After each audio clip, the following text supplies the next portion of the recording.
That's where it gets dark. I've never seen Harry Potter movies. I've never read any of the books. Same. Can you give me, like, in 30 seconds or less, the entire Harry Potter series? Parents, kids get murdered. What? No. The parents' kids get murdered? Or no? Reverse. It's like Batman. Couldn't even go one sentence. We're at 15 seconds. Wait, what? How many movies have you watched How this dark weekend? is this shit? On today's Part of My Take, we have Week 6 picks and preview for every single game coming up. We have our good friend Jared Carrabis, national baseball writer, on the show talking MLB playoffs, which have been fantastic. We're going to talk Phillies Braves Game 4. The Phillies are into the NLCS. There was also a football game tonight. The Broncos are rock bottom. We might have to update our bleakest standings. We got a great show, and we're going to finish with Fyre Fest. It's all brought to you by our friends at Chevy. There's a new family with unstoppable grit, and they're the official partners of the Part of My Take family, and that is the Chevy Silverado ZR2 family. The first ever Silverado heavy-duty ZR2 joins the franchise to make Chevy ZR2 the only truck brand with a full lineup of trucks ready for wherever your off-road adventures take you, with exclusive Multimatic DSSV dampers, rugged mud terrain tires, and up to 14 available camera views. The Chevy Silverado ZR2 and Silverado HD ZR2, a family with commanding and unstoppable grit. Head to Chevy.com today. Check out the Chevy Silverado and the family of Chevy ZR2s, the official trucks of Part of My Take. Thank you to Chevy, our wonderful sponsor. We love Chevy. Chevy loves us. If you are a Part of My Take listener, you want to go get a new truck, Chevy's the only way to go. So head to Chevy.com. Check out the Chevy Silverado and the family of Chevy ZR2s, the official trucks of Part of My Take. Okay, let's go.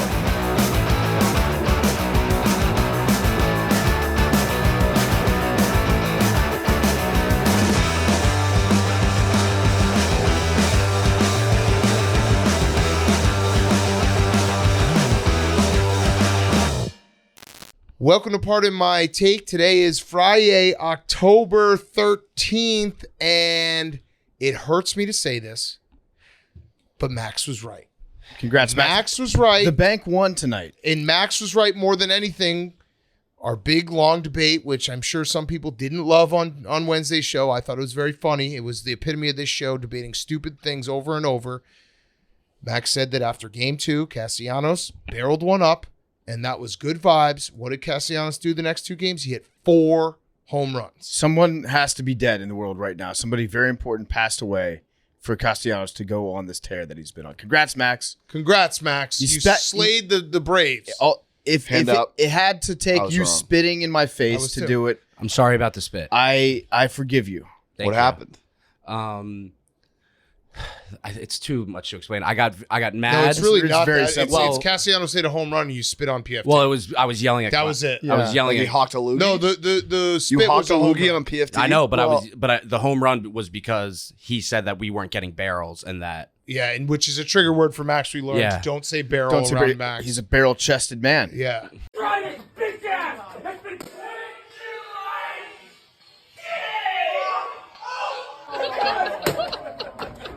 But Max stood up, started screaming. And with Max, you know how the line between anger and pure joy is very much blurred. It's like the horseshoe theory. On one side, you're happy. On one side, you're sad. When Max gets so happy, he actually gets furious. And so he just starts screaming. And then a loogie about the size of a silver dollar flew out of his mouth. And I was in the splash zone. He didn't mean to. It wasn't intentional spit. But he spit on you. But my arm got spat on nonetheless. I disinfected it. I burned my arm. So I think you have been sick for the last 6 weeks. So No, I feel good. whatever you got, I got. So, Max, congratulations. Take down the Braves. Bloopy beside himself. Oh, I haven't. Yeah, he tweeted something like, see you in a couple weeks. Coward's way out. What does that mean? I don't know. I don't know, but we got to read some of the replies to that. He's Yeah. definitely getting ratio He's to getting the moon. killed. Max, NLCS, D-backs. Will you be rooting for our friend Dan Heron? No, not. Okay, well, that's fucked up. Not in That's the really slightest. fucked up. I also was not rooting He's for our Matt good Olson. friend. You and Hank. He's our Just good hate friend, everybody Dan that's ever Heron. been on the show. Yeah, We love Dan. I love he was Dan one of our Heron. first guests. Dan Heron, great guy. Dan Heron, you guys don't remember this. We also went to battle last year because remember. he said that Rob Thompson wasn't a good manager. Uh-huh. And then we started fighting. And then when the Phillies kept winning, I kept tweeting at him, "What do you think about Rob Thompson now? What do you think about Rob Thompson now?" He So probably it's- didn't see any of it. No, It's he the rematch. replied. He replied Oh, he to did. like all of them. Oh, okay. Max versus Dan Heron. Yeah. Okay. That's what this is about. Okay. I'm excited. Max, I'm happy for you. I really am. Again, love the Phillies. They seem to have good vibes. They're an easy team to root for. Also, what we learned this series, the Braves kind of soft, kind of complainers. Yeah. They went like out to complain. sad. And listen, if you're a Braves if you're a Braves fan, you won a World Series a couple years ago. You be happy with that. But now you seemed pretty soft this postseason between the complaining about a reporter tweeting out an accurate statement from the clubhouse, and you're like, that broke the sanctity of the clubhouse law.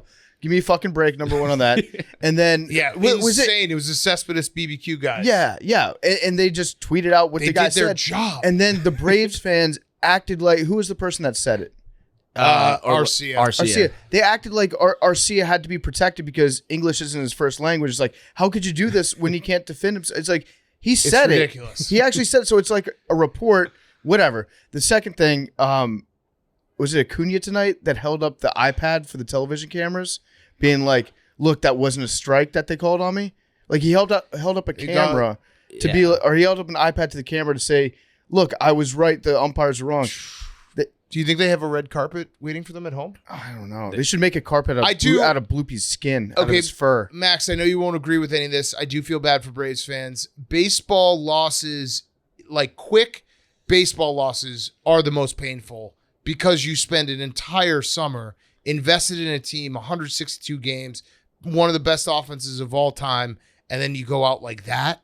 Like what they end up scoring in their 3 losses? Would they score 3 runs? Yeah. They scored 0 runs game 1, 2 in game 3, and 1 tonight. That's tough. That's tough. That's Best very offense tough. in the history of baseball. Yeah, and it's just like that. It's over. And you're like, the whole season is for naught. But the Phillies keep going. The bank stood up. Statement games from the bank. We got home field against the D-backs. Got home D-backs field don't against care, the though. Rangers. D-backs don't Yeah, care. no, the D-backs Or are no, the scary. Astros. The D-backs are scary. The D-backs are scary. They're very I'm scary. not- I'm- Zach yeah. Gallen is for real. I'm not looking at that team lightly at all. And Fott.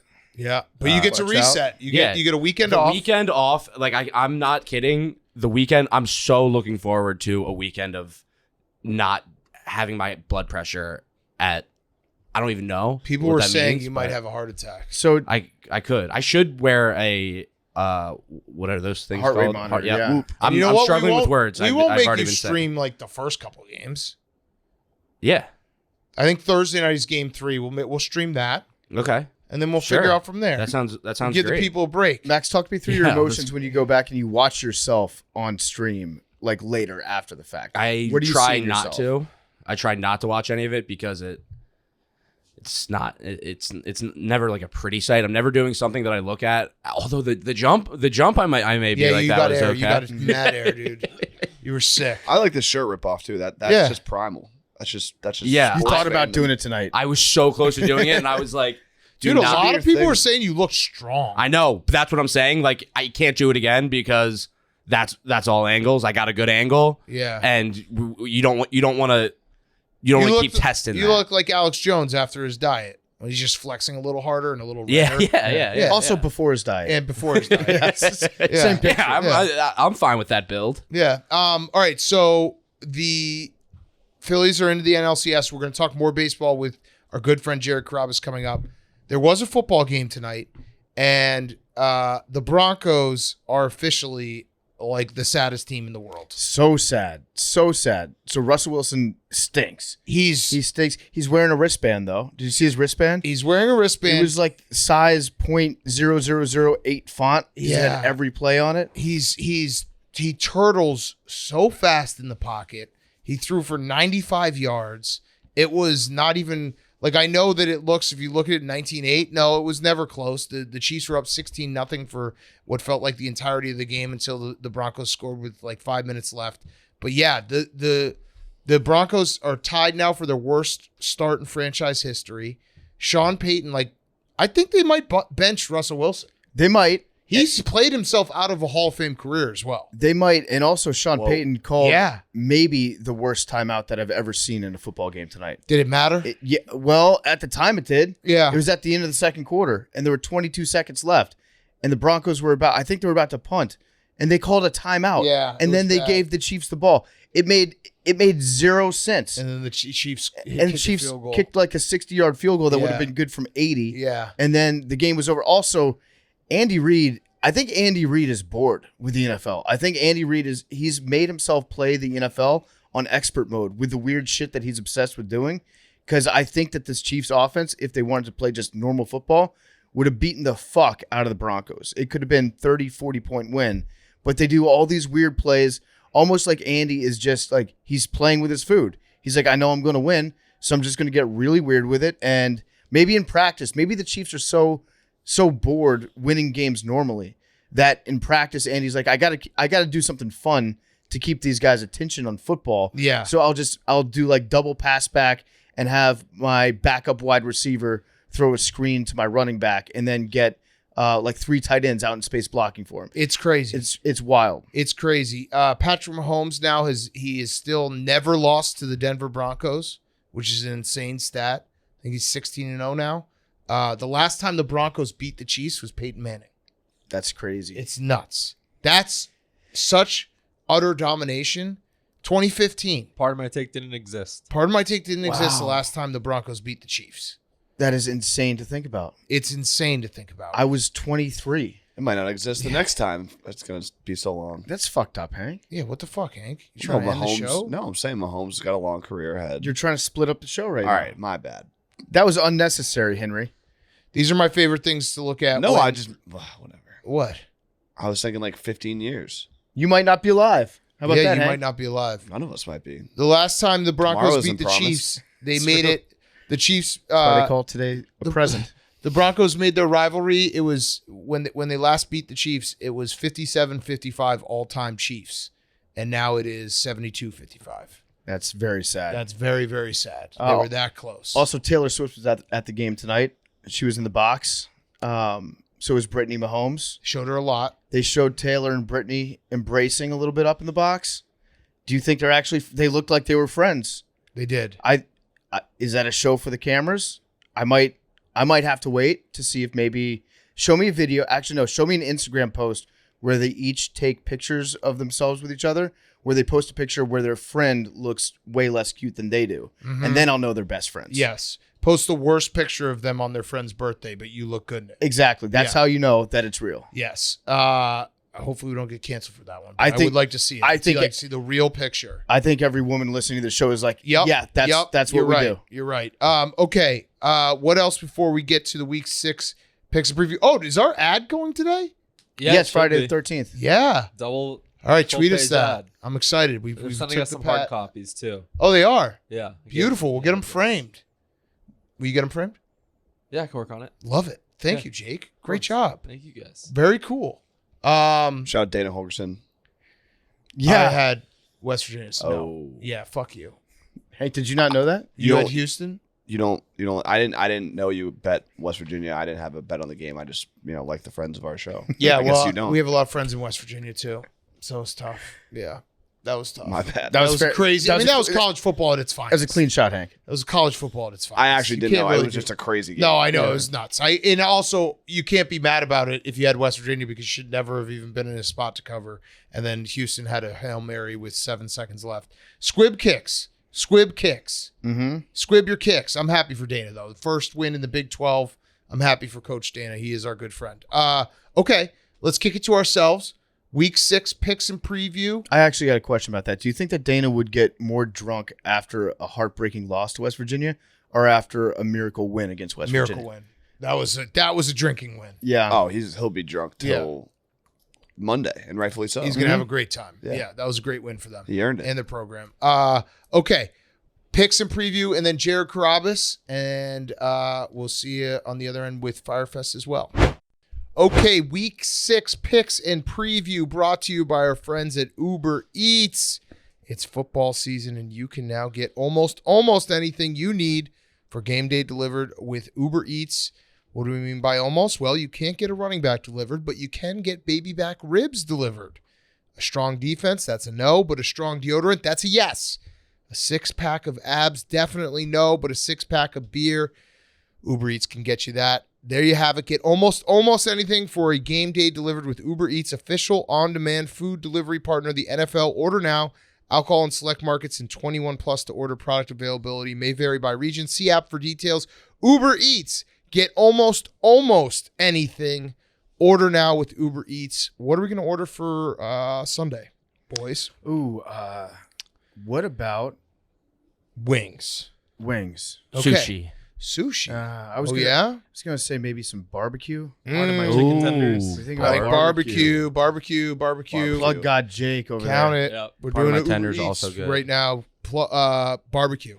Barbecue. Let's do Barbecue. it. All right, let's get into the games. Week 6 will be the first time I officially say we are a third of the way through the season. Oh, shut up! Don't say that. But it is so fast it's crazy how fast it goes. I it's a hate it when you say. I that. know you hate it when I say it, but I use it. I don't say it as a negative. I see it as a embrace every moment, smell the roses. We love football. Football's on. We're in day whatever 10 of 50 straight football days.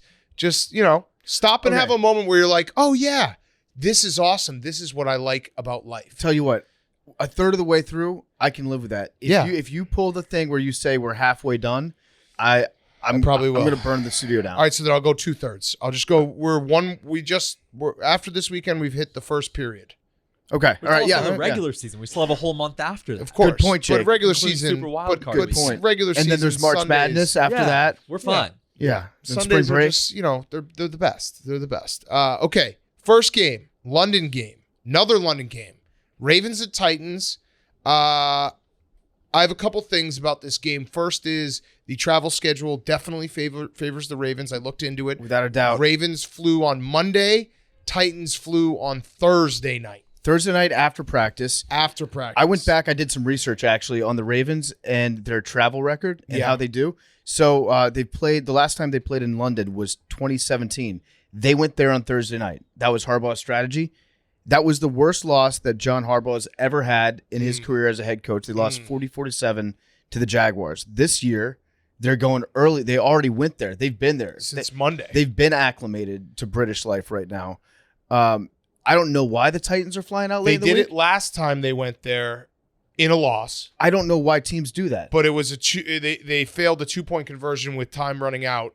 So when Vrabel was asked about this, he's like, "Yeah, the only difference is we're going to try to get the 2-point conversion this time." So that's perfect Vrabel answer. Yeah. Because his explanation for it was just basically we're going full speed ahead this week. Yeah. He's just like, fuck it. That's his strategy is fuck it. Losers complain about time zones. But in this case, I don't know why a team wouldn't choose to go out there earlier in the week. It doesn't make unless it's the owner saying we don't want to pay for hotels for a Budget, week. yeah. I don't but know. Still, It doesn't just make go. any sense. In fact, Just get there. so the Titans practice this week with their throwback helmets on. They're spending more time getting ready for their throwback helmets next week That's smart, than they are. but that is smart. It is smart than they are about this week. You So got to be ready for the throwbacks. I'm going to hammer the throwback uniforms against the Falcons next week. But this week, Mike, come on, Yeah, get over Ravens there. first half. Get your ass on a plane. Mega lock. Okay, so here's my take. I'm kind of sick of the London game. And let me just explain it before anyone tells me I'm wrong. I like the early football. It's fun. I'm sick of the fact that they have made something that was unique and different into just every week. When it was like twice a year and it was spaced out, it was kind of cool. Like, oh shit, we got a bonus game. This is the third week in a row. They're just changing the schedule on us. They're slowly like getting our brains ready for football at 8:30 in the morning. I don't know. I liked how cool and unique it was, and now it doesn't feel cool and unique. It just feels like a burden. It's like interleague play. Right. It's right. So what's probably going to happen is in the next like 2 to 3 years, there might be 4 games a season over there. I think next There might- week, is there not the Germany game? Well, the next Germany. week? I'm talking about I think London. that's a though. few weeks. Yeah. Okay, all right. There's So this more is to come. third in a row. Yeah, so it's the third in a row. Next year there'll be 4 in a row. Year after that, maybe 5 in a row. And next thing you know, we're gonna have a team in London. We're not even gonna notice. We're just gonna be ready for it. I know. So I'm saying right now, I noticed. Yeah. I noticed. I Because- noticed what you're doing, NFL. There's nothing I can do to stop it, but count me in the in the group of people who notice. So it used to be that they would screw over like 2 teams a season in terms Right. of travel schedule. Now they're screwing over, I think, 7 or 8 teams. So it's like a third of the league is getting boned on this London European football. No, thing. we're going to week 9 and Week 10. week 10. Yeah. So week 9 is that That's England? Germany. And then week 10 is Germany as well. So they're going 2 back to Germany back games. again. So this is going to be 5 out of 7 weeks. That again, I like more football, different time slots. I think that if the NFL was really smart, what they would do is adopt more of like a college football schedule. Yeah. If we played 12 o'clock Eastern was like 4 games, 3:30 Eastern was like another 4 games, a couple games at 6, and then 1 game at 8. Yeah. That would be cool. Yeah. And it's not it does feel like more football, but we forget it's the exact same amount of It football is. that we'd have. It's It just is. at different times. But It's yeah, just it's just lost the allure. It used to be something very cool, like, whoa, this is so unique. Now it's just, oh, another Sunday. Yep, they're playing a weird game over in London. and people on the West Coast, they get boned by this harder than anybody. We're Yeah. going to stand up for the West Coast a little bit. Well, I don't like when West Coast people are like, oh, it's the best time zone. And then you just say, like, oh, so what are you doing for Monday Night Football? Like, oh, well, I'm sitting on the 405 Yeah. Or coming home from work. or what do you do for London football? For Yeah. London morning football? What do you do for college football? Yeah. Starts at 9 a.m. Yeah, you can't tailgate for something. Although I guess Hank? you could make nice. you could I make don't the think- argument that you could just stay up all night drunk and then roll right into I football. also don't think people in LA are getting up at 8 in the morning being like, man, got to make sure that I'm up for Rutgers versus Maryland. Yeah. Probably not, but they will have to now because it will be UCLA versus Rutgers. You're gonna have to watch. Okay, nerd nugget for this game. The Ravens have rushed for at least 100 yards in 21 straight games, marking the NFL's longest active streak. San Francisco is second with 11 games. Okay, Good nerd nugget. There was the clip of Joey Porter telling about Odell Beckham, like, go spend more time with your family. Yeah. After the end of that game, it occurred to me yesterday what he was talking about. He was probably telling him to go ask his dad to cut up more highlights of him being open downfield. That's Yeah. what that meant. Odell was open a couple times, and you get fooled by the screenshots where they have like, okay, this wide receiver is wide open on this play. They're like, why can't you throw it to that guy? It was a great game, the Ravens-Steelers game of do you watch ball, bro? Because if you just look at the box score, you can be like, Lamar sucked. Yeah. And if you watch the game, you're like, Lamar was not the problem. Their receivers. I think it's a bounce back game for the Ravens receivers. I think they're going to catch everything. Well, they can't drop as many passes as they did last week. They so definitely can. I don't know. I think They I could. think They they absolutely maxed out. could. I think They they maxed could. out on that one. I do like the Ravens though, and I'm entirely basing this on travel. Yes. Hank, what were you going to say? I mean, last week was as bad as it gets. But it could get worse. I don't know. I really don't think it could. They could try. They could try. They but could definitely try. Okay, next game, Seahawks at Bengals. We have DK Metcalf saying that Devin Witherspoon will get the best of Jamar Chase, and then Jamar Chase retweeted that clip on his Twitter, so he saw it. It's the Legion of Spoon. Yeah, I had a dream, and I get a dream bet once every, I'd say, I don't know, 8-9 months, and my dream bets always hit. So this is official PFT dream bet that I'm putting out. In my sleep last night, before DK Metcalf put this out there, I dreamt that Witherspoon was going to put the absolute clamps on Jamar Chase in the game. I dreamt a post-game press conference with Jamar Chase being frustrated with them asking him if he was always open this game. I had the entire Did thing. he say no? He was like, no, gotta. He said, hats off to Devin Witherspoon. Hats off. Hats off. Hats off. So I'm betting the under on his receiving yards this week. That's just, I got to follow the system. I think I'm 2-0 lifetime on dream bets. There's also potential weather. Weather isn't real, but there is potential weather this time of year. We're starting to get a weather time. I think there might be some winds. Joe Burrow, though, looks like he's fully healthy, was in practice this week, not wearing anything on his leg. His leg does look skinnier, but he was moving around. He didn't have the brace on. He didn't have the sleeve on his calf. Yeah. So I think Joe Burrow, he did the impossible. He played himself back into health. Yeah, he played football until he was no longer injured from playing football. Yeah. This is going to be a big test, though, for the Bengals because part of me says, ooh, the Bengals are back. And then you got to remember they also did play the Cardinals. Right. Who are feisty. But the don't Cardinals win games. They are the Cardinals. Jamal Adams is back, apparently. Blitz boy. I think he's back. Blitz boy. And it's very disrespectful. But it's funny. But it's very Call him but it's Blitz also boy. very true. That's a meme's original, isn't it? Did you come up with Blitz Boy? No. Maybe Jack McGuire did. Someone on our the Barstool main account started calling him Blitz Boy a few years ago. He blitzes. And I just love it. It's like Slant Man and Blitz Boy. Yeah. The two Avengers. He also of has the some- NFC. Jamal Adams, you should take away some of your paraphernalia on your arms until you start playing well again. Like Yeah. he has way too much stuff going on. I think he has like 6 or 7 weird armbands. Yeah. You gotta minimize that until you start playing well. Then you can add them back. So the theme of this week is travel in the NFL. So I looked up more travel information about the Seahawks. They've won 15 of their last 18 early kickoffs when it's 10 a.m. Pacific time. And the Seahawks are 16-4, including playoffs in the Eastern time zone since 2018 because Pete has them travel early. Yeah, Pete gets it. yeah. I'm he betting. does get it. I'm doing all these games on travel this week. It's a travel. The theme of your week. The theme of my week. It's travel. Travel and dreams. Travel and dreams. Okay, what's your nerd nugget? Since the start of the 2020 season, Bengals quarterback Joe Burrow has 18 touchdown passes of 40 or more yards, which is the most in the NFL. That was a hiccup from Max. Sorry, What's Deep wrong? one to He Jamar throws- Chase last He week. throws okay? deep. Yeah, he throws deep. I didn't even hear it. I didn't even hear this nerd nugget because I was just. Sorry. I'm sorry, It's been Jake. a big week I'm for sorry. Max. No, the hiccups. I'm a big just one hiccup. Whatever. Continue. One hiccup? No, Who I don't does think anyone's one ever hiccup? done one hiccup. You'll see. I won't hiccup again the rest of this show. How much want to bet? That just feels like How it's much you just. wanna bet? Oh, I like this bet. That feels like it's just food bubbling over. Let's work. I want. Did you just eat lunch? $50. 50 Deal. Can I 50 bones. can I tail Hank? All right, I'll tell Max. All right. Yeah. You better not fucking hiccup. I'm not going to. Okay. I heard a very funny hiccup story about a guy that used to be on our podcast, William Football.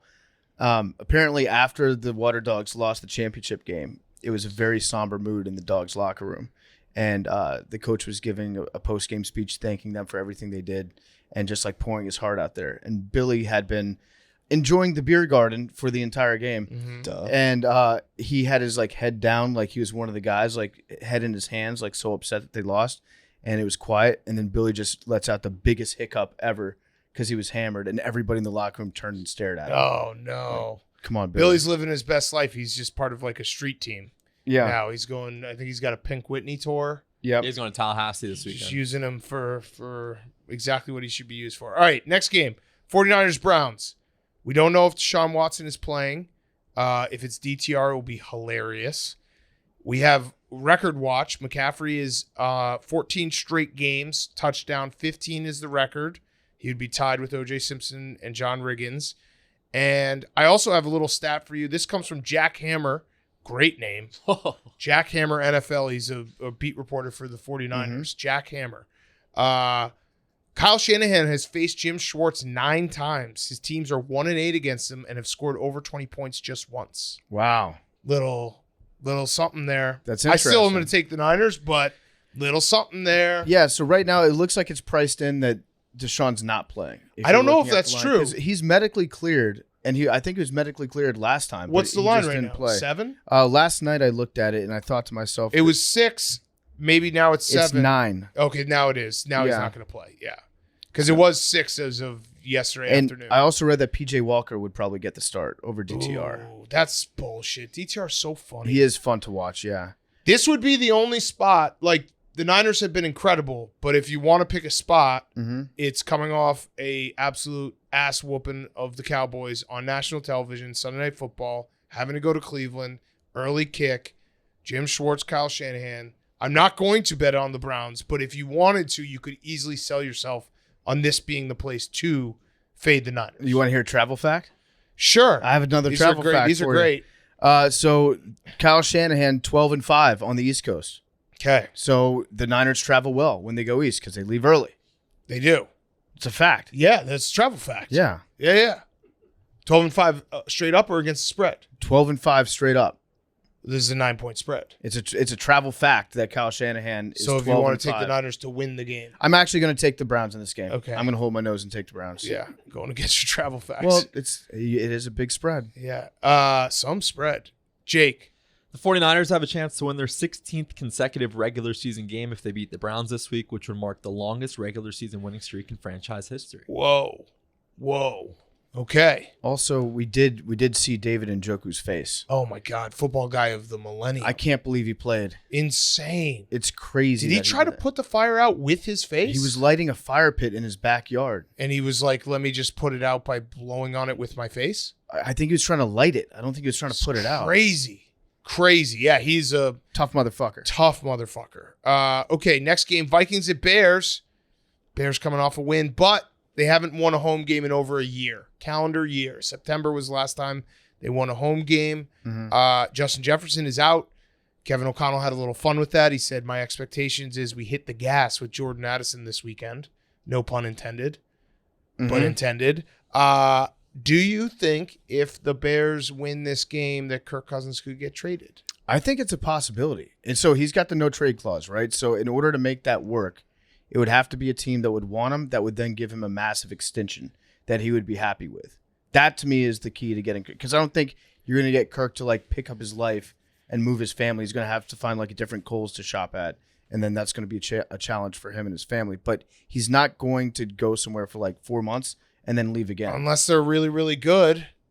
I guess it's probably a possibility, but what really, really good team would want him? I know. So I'm thinking, 49ers should honestly just trade for him just in case. and have him Like, as backup. Seriously, if you're the 49ers, the only thing that can derail your season is another, like, all of our quarterbacks get hurt. Right. So the teams that would have cap space, I noticed earlier in the week, the Falcons made cap room. They did a big restructuring of a guy that they didn't think they were going to restructure right now.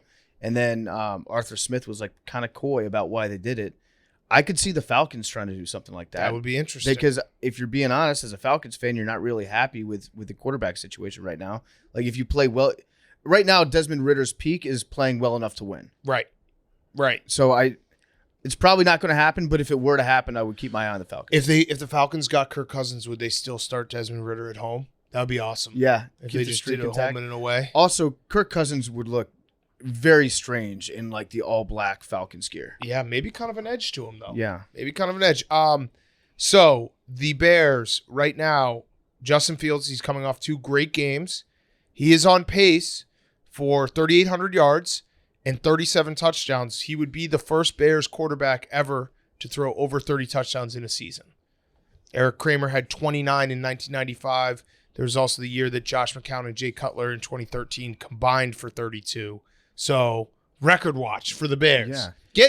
If Justin Fields can this season, if the Bears season isn't good, but Justin Fields can just erase some of the insult stats that are out there, it would be a success. Like if you could get 4,000 yards, if you could get over 30 touchdowns, great. I actually think the Bears were on the receiving end of a compliment stat last week. Well, Schefter insult statted us when he was like, Justin Jefferson is out for the game against the Bears. In his 4 seasons as a pro, he has more yards than any Bears receiver ever.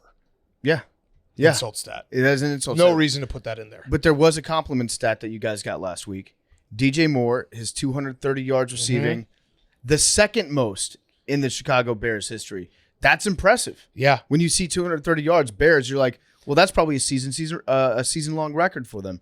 But in this case, no. It's like they have a big game that they had as their number one. So it was like, oh, shit, the Bears aren't always totally garbage at receiver. Yeah, he also won Offensive Player of the Week in the NFC, which I think was the first time since 1999 a Bears player has done that.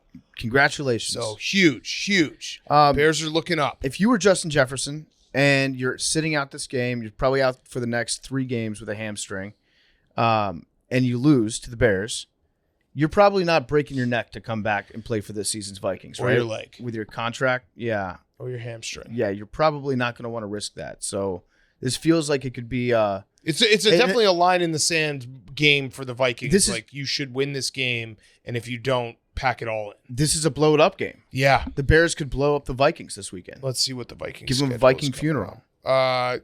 Jake, go ahead. Give us your nerd nugget. Shootout incoming. Entering this week, Vikings quarterback Kirk Cousins leads the league with 13 passing touchdowns, while Bears quarterback Justin Fields is tied for second in the league with 11. Yeah, so the Bears are 5-0 to the over, and the Vikings are 4-1 to the over, which would be 5-0 if the refs didn't screw them against the Chiefs last weekend. The Vikings have the Niners next week, Monday Night Football. Whew. Yeah. So it could be a blow it up spot. What's the opposite of a look ahead? A look behind? Yeah, like check your 6? Yeah. Because Rear view? yeah, because if you're the Vikings, you've got that. Even if you're a Vikings player, you probably have that circled as an ass kicking next week. Yeah, that's not going to be It's good. like Primetime Kirk against the Niners. This is a get your wins in week. Yeah, they need to win. And listen, the Bears might be back if they win this game. And I am all the way back in Justin Fields. I liken it to a relationship where, listen, Justin Fields threw some interceptions. I said some things. We both had emotional times. But at the end of the day, don't go to bed angry. So I'm no longer going to bed angry. Okay. And if people want to say, oh, well, you said week 3 he's not the guy. Yeah, I did. He's the guy again. It's fine. We're fine. Everything is good. He's not the problem. Okay. Commanders of Falcons. We're on a Sam Howell sack watch. Mm-hmm. He has been sacked 29 times. He's on pace for 99 sacks, which would crush the record of 76 David Carr in 2002. Yeah. Whew. Yeah. Offensive protection hasn't been that good. Sam Howell also needs to learn how to get the ball out sometimes. And I'm going to pay a compliment to Justin Fields. In the game against the Commanders, he was really good at throwing the ball away. Yeah. He had, I think not only did he have some of the best actual passes and the best passing attack with DJ Moore, he also threw some amazing incompletions when he was about to get sacked. Yeah, decisiveness. And it's good that you've got a big guy that's using his size to throw the ball away over the top of the defenders that are coming in. Yes. Adam, the Commanders' offensive line stinks. The defense is the biggest issue, I think. The offense should be okay. It'd be nice to run the ball once or twice because we just abandoned the running game last week. The Falcons might load up the box. It's kind of the Falcons' defense is actually better than they're getting credit for. Yeah. Yeah, the Falcons' defense isn't bad. The Commanders' defense stunk last week, and I'm on Fire Del Rio. Fire Jack Del Rio. Rivera's probably not going to do it because he's done at the end of the season. So why would he torch a guy that's been his guy for a long ass time? Right. If he's going to get fired or if he's not going to get renewed at the end of the season. But they need to do something different on defense because Jack Del Rio is doing the exact same thing where he's got 4 guys rushing the passer, and then you're also having your cornerbacks try to jump routes as they're happening. And what happened to Emmanuel Forbes the last 2 weeks? He's gotten his ass kicked. Yeah, they just look undisciplined. Yes. That's really what it is. Like there was moments when you were at the game, but they were highlighting on Amazon Prime like Chase Young just no ability to keep the edge, letting Justin Fields run around him. The Bears running game was able to run through them. It'll be an interesting game because this is if the Commanders win, is Soupy back on? No, we're not Soupy. We're not Soupy. We're back to playing spoiler. We can play spoiler. Spoiler alert. But if they don't change the way that they're running their defense, Forbes is going to continue to get cooked this entire year, and he's going to be one of the worst cornerbacks in the NFL because he takes a lot of chances. The way you counteract that is by doing. You know what? I never thought I'd say this. I miss Dr. Heat on the Commanders. I miss Greg Williams. Just fuck it. Go zero blitz all the time. If you're going to have your quarterbacks jumping routes anyways, it's like get to the quarterback. Know that you will get to the cornerback if that's how you're going to play. If the Commanders can win this game, they have the Giants next week. That could, it could be back to 4-3 going against the Eagles at home. Yeah. Taylor Watch out. Heineke revenge game, though. And you play the Patriots the week after that. Mm-hmm. Desmond Ridder never lost at home. Desmond Ridder 31-0 at home in college and NFL. Okay, go ahead, Jake. Sam Howell has completed 10 passes of 30 or more yards through his first 6 career games since 2020. That's the most by a player through their first 6 career games. It's also the most in franchise history. Can I confess one of my deepest, darkest fears to you guys? Yeah, go ahead. I love Mine is Max is going to hiccup again. I love Sam I think Howell. he's been just swallowing him. Okay. Hank is Zero. literally just Zero. staring at Max's face. Yeah, I know. I noticed that. Yeah. I love Sam Howell, and I've really enjoyed watching him play, and I think he's good. I also think that I might be getting into a situation where I'm falling in love with a guy, and he might be like consistently above average at quarterback, and then I'm going to get so frustrated with him in like 3 or 4 years, just like I did with Kirk Cousins, that he's just not good enough to be a great quarterback, and then I'm going to start to hate Sam Howell after that. I know it's early. I know the body of work that we've seen is small, and it's encouraging, but this is just me being burned so many times that I think Sam Howell is our guy. Remember we did this a while ago? The difference between he's our guy, he's my guy, versus the guy. I'm just afraid that Sam Howell's going to be my guy. Yeah. And not the guy. That's okay. We'll just play the games. I would take my guy, though, considering, all things being equal. the history of our two teams with quarterbacks, I would take my guy They should let Taylor Heineke play in this game. both ways. Yeah, they should. All-time quarterback. They should. Okay, next game, Panthers at Dolphins. Yuck. So the big news out of the Panthers this week is David Tepper looks like an owner no one wants to work with. There was a couple quotes. So Frank Reich said there's different philosophies in ownership. Some owners kind of stay away and don't engage a lot. Other owners do. And his philosophy is he's going to engage. And listen, it's only been a short experience, but it's been a good experience. It hasn't been fun. I wouldn't characterize them as fun meetings. And he also said, I talk to Tepper every week, multiple times, usually talk either Monday or Tuesday after a game. And he's super competitive, wants to bring a winner to the Carolinas. He wants it now, and pushes me and pushes us to that end. He wants to do whatever it takes and turn over every stone, turn it as much as he has to produce winning football. So I appreciate those conversations. They're always very challenging. He's a super competitive person. He's not going to sit idly by. That's a problem. Yeah, I can't imagine like a real alpha type head coach wanting to work for a guy like that. That is our owner. He basically in those two quotes was like, yeah, this guy is putting his nose where it shouldn't be and micromanaging a football team, and that's not how a successful organization runs. There is no you can't have that. You can't have the owner forcing the coach to have a meeting multiple times a week. Well, the Cowboys, and they were pretty good 30 years ago. Yeah, right. The only time the Cowboys were good was when Jimmy Johnson, a true alpha, was in there, and they butted heads all the time. But yeah, that's not a good sign for the David Tepper Panthers. I think he's going to have to probably adjust that because I don't think football lifers, football coaches love when the owner is like, hey, so why'd you run this play? Yeah, so in most sports, when an owner takes over, they are like this because it's their new toy and they're obsessed with it. And then there's always an interview that the owner will give like 5 years into their tenure. It's like, what have you learned as your time being an owner? They say, well, it's that I should let the football guys be football guys and that I should take my hand off. Well, it happens every time. And yeah, most owners are very wildly successful in business and they're like, I'm going to run my football team exactly like I ran my business and just treat everyone like that. And then they get in the building and everyone's like, fuck this guy. Yeah, he's going to run it like Goldman Sachs. So my favorite fact about Tepper is that in his office, on his desk, he has a big pair of brass testicles that he keeps on his desk. So whenever anyone new walks into his office, he's like, you know why I keep these here? And they're like, no, why? He's like, because I got brass balls. Love that. So that's... Yeah, he sounds like a miserable person to work for. It sounds like a terrible, terrible boss. I hope Devin A-Chain gets better because he is so much fun to watch. But I do think that, I don't know. This game is weird. The Dolphins should kill the Panthers, but at some point, the Panthers are going to cover a spread and do it a big spread like this. What is it right now? 14.5? It's been climbing. Do you think that Chase Claypool is too slow to play on the Dolphins? They talked about maybe making him a tight end. Yeah. Yeah. He might disrupt the timing because Tua is used to just rockets out there. I went on Pittsburgh radio this morning with our guys, and they tried to make fun of me for Chase Claypool because obviously the Steelers ended up getting the 32nd pick. Fun fact, Chase Claypool, before he joined the Bears last year, the Bears were 3-5. When he joined the Bears, they went 0-12. And since he's left the Bears, they're 1-1. So Chase Claypool is the human tank machine. Yep. So he actually is the greatest Bear of all time because without him, they would not have gotten the first pick. Yeah. And been able to trade it for the Panthers.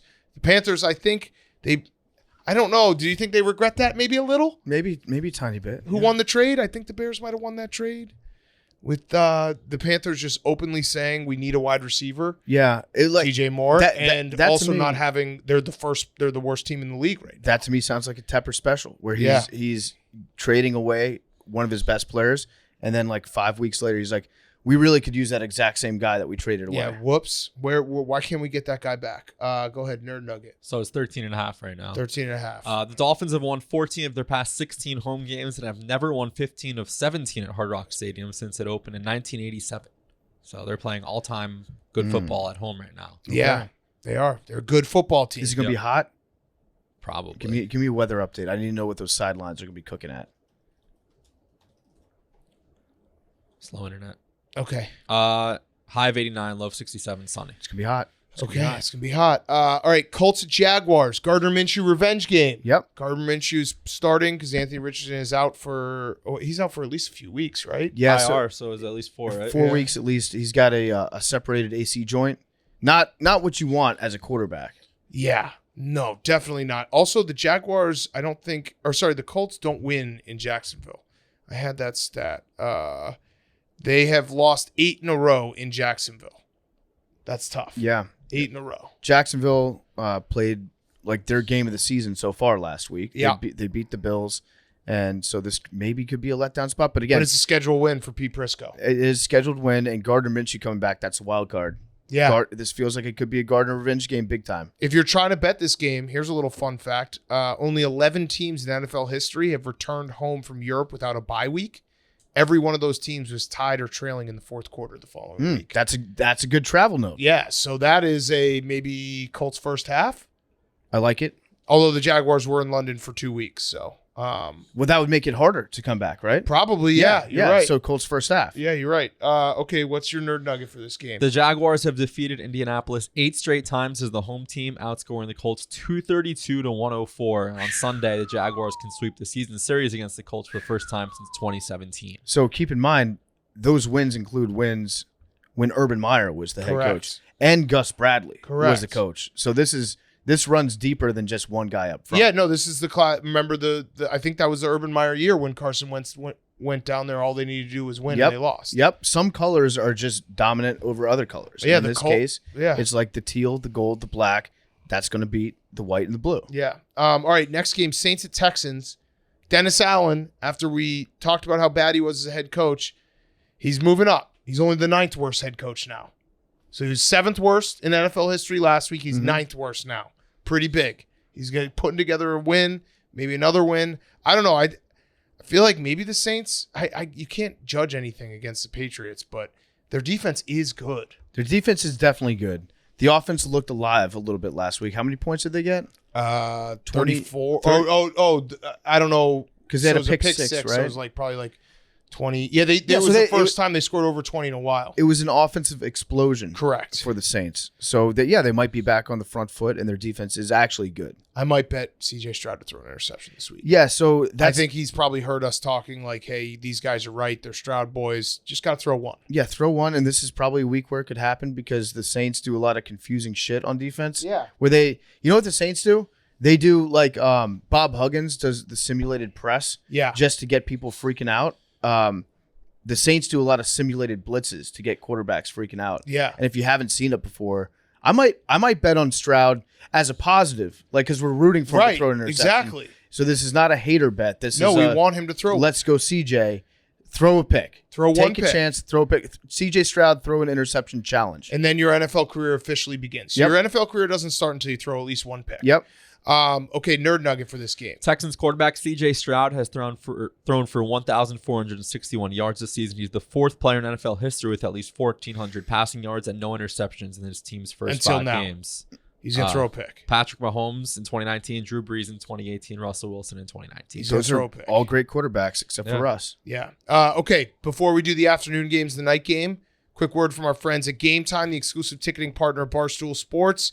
You shouldn't have to worry when you're buying tickets to your next big event. Game Time is the fast and easy way to buy tickets for all sports, music, comedy, and theater events near you. So check out Game Time. You can get them. We're going to LSU this weekend. We'll be using Game Time. There's concerts. There's playoff games. There's everything with Game Time. Last-minute tickets, flash deals, zone deals, easy to find and buy tickets for every kind of event in your area. Game Time is the only ticketing app that gives you complete peace of mind with your purchase. See the view from your seat before you buy so you know exactly what to expect when you arrive. All-in prices show your total up front, so you know you're getting a great deal without hidden fees. Buy tickets in seconds with 2 taps. I use Game Time for a Cubs game, and the original buyer backed out, and Game Time hooked me up with better seats. Same price. So that's what Game Time does. Take the guesswork out of buying tickets with Game Time. Download the Game Time app, create an account, use code PMT for $20 off your first purchase. Terms apply. Again, create an account, redeem code PMT for $20 off. Download Game Time, last-minute tickets, lowest price, guaranteed. Okay. Afternoon slate. Patriots at Raiders. I got a few things I wanted to discuss. Great. First thing, Is it a revenge game if the person trying to enact revenge doesn't have the ability to enact revenge? And that would be Mac Jones getting revenge for that loss last week. Does he have the ability to get revenge? Yes. He does. Why would he not? He's not really good at quarterback. But if he plays, I mean, it's a Right. week by week league. Does he have it in his toolbox? 2 to weeks play ago, well? Justin Fields, you were down on you. I just listened to you talk for an hour and a half about how Justin Fields is back and he's good. Yeah. So if Mac Jones Hour has and a half? if Mac Jones has two Hour good, and a half. if Mac Jones has 2 good games, it's the same He's situation. back. He could be. Okay. So Yes, he has the ability to get he has revenge. the ability to get If revenge. he has a big game, that's revenge. That's fair. Is this a Jacoby Myers revenge game? No, I don't think so. I think there's hundreds of players that switch teams every year. It's not like there's bad blood. So, there probably isn't bad blood because Jacoby was probably throwing the game last year. He was probably a secret Raider. Right? This is the buy low point for the Patriots. Like, I might actually bet the Patriots on Sunday because it can't get worse. I mean, if Belichick's gonna, he's gonna get up for McDaniels, Brady. Like there is a lot of internal storylines. I don't think Jacoby Myers is one, but I think Belichick versus McDaniels. He's gonna, not that he goes any less hard, but he's gonna do everything in his power to beat him. And he probably also knows a little bit more, and maybe it works reverse. McDaniels knowing more about Belichick, but they know each other well. I think it's not that. Belichick definitely held some stuff out on McDaniels because he knew he was going to leave and probably go to a team that would be a competitor. So he probably didn't teach McDaniels everything he knew, knowing that one day he would have to defeat him. Yeah. But I do think that McDaniels this is like a big game for him because he wants to take Belichick out. It would be a big feather in his cap. He's going to be doing some stupid shit on offense. Mm-hmm. Stupid shit. He's going to be kicking field goals on first down now. He's going to set new precedent in the NFL with the level of inside of his own brainness that he's going to have to tap into. The next question I have for you, Hank, there's been a debate, Brady versus Belichick. People are obviously burying Belichick right now. I think as a podcast, we should actually change the debate and make it Dante Scarnecchia was the GOAT. He was. The GOAT, Right. sure. So should we just do that? Be like, hey, why? Like option 3. I like that. Okay. All right. So that's good. And then the last question I have for you is Bill Belichick. That there is a lot of conversations going on. You've seen them. Is there a chance if Andy Reid coaches for another 5-10 years with Patrick Mahomes, he could be the GOAT? If they win 5 more Super Bowls, yeah. Okay. Mm-hmm. But no, just from win 4 more? standpoint. 4 more. If they get 6, He would have to get 7 why would he have to get 7? because Belichick has 6. Right, but if he has more wins than Belichick, he's 50 behind, I think, in wins right now. I think if they both have the same amount of, wins. Yeah. Now the only other question, if they both had the same amount of Super Bowls, it would go to head-to-head. But It would Andy go Reid, head-to-head. that's the first tiebreaker. so then, but the question I only asked Have they played in a Super Bowl, Max? I'm trying to this show. This show is part.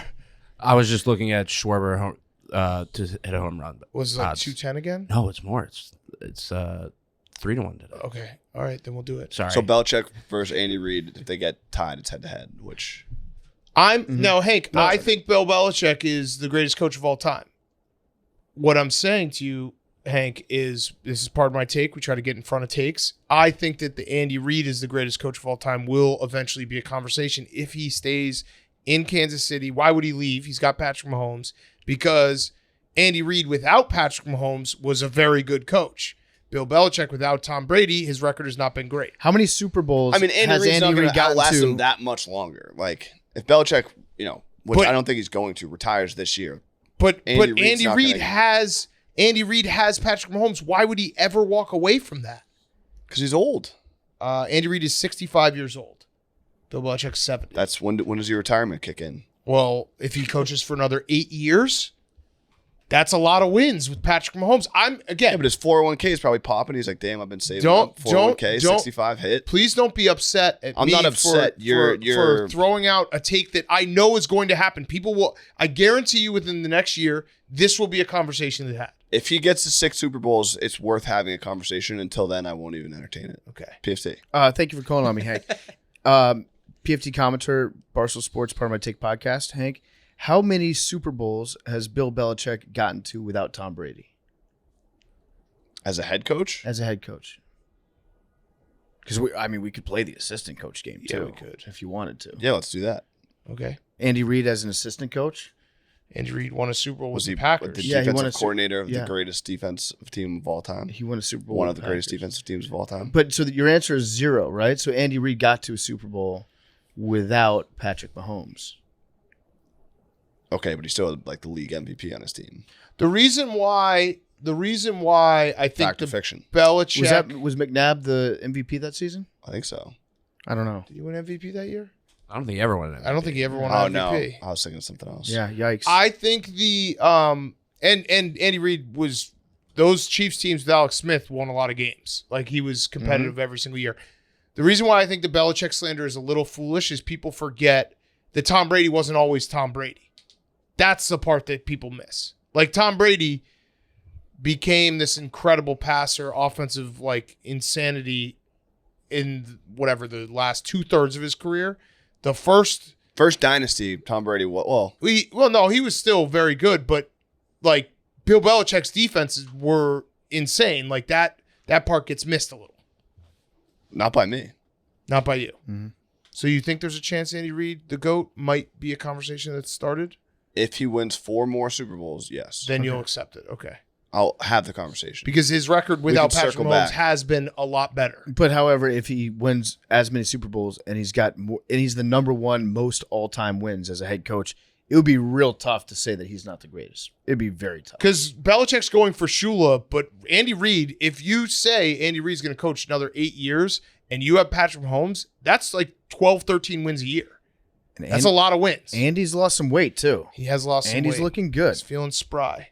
This also is a roundabout way of being like Andy Reid stay for as long as possible so Matt Nagy doesn't become the head coach. Okay, I was just having a discussion, Hank. Yeah, it's fine. I think Bill Belichick's the best coach of all time. I'm trying to predict where the national media will go. PFT. Yeah, thank you, Big Cat. I have a question for you. Yes. Who do you think Tom Brady is rooting for in this matchup? Ooh. Probably the team he's Wait, I asked Big Cat. So he's investing in the Raiders. Yeah, I think the team he owns. Yeah, that's interesting. Ooh. It's just interesting to think about. Ooh. He's going to be in Vegas. He might put some money down. Hank, where's your head at for this game? Are you going to get up for it? Yeah.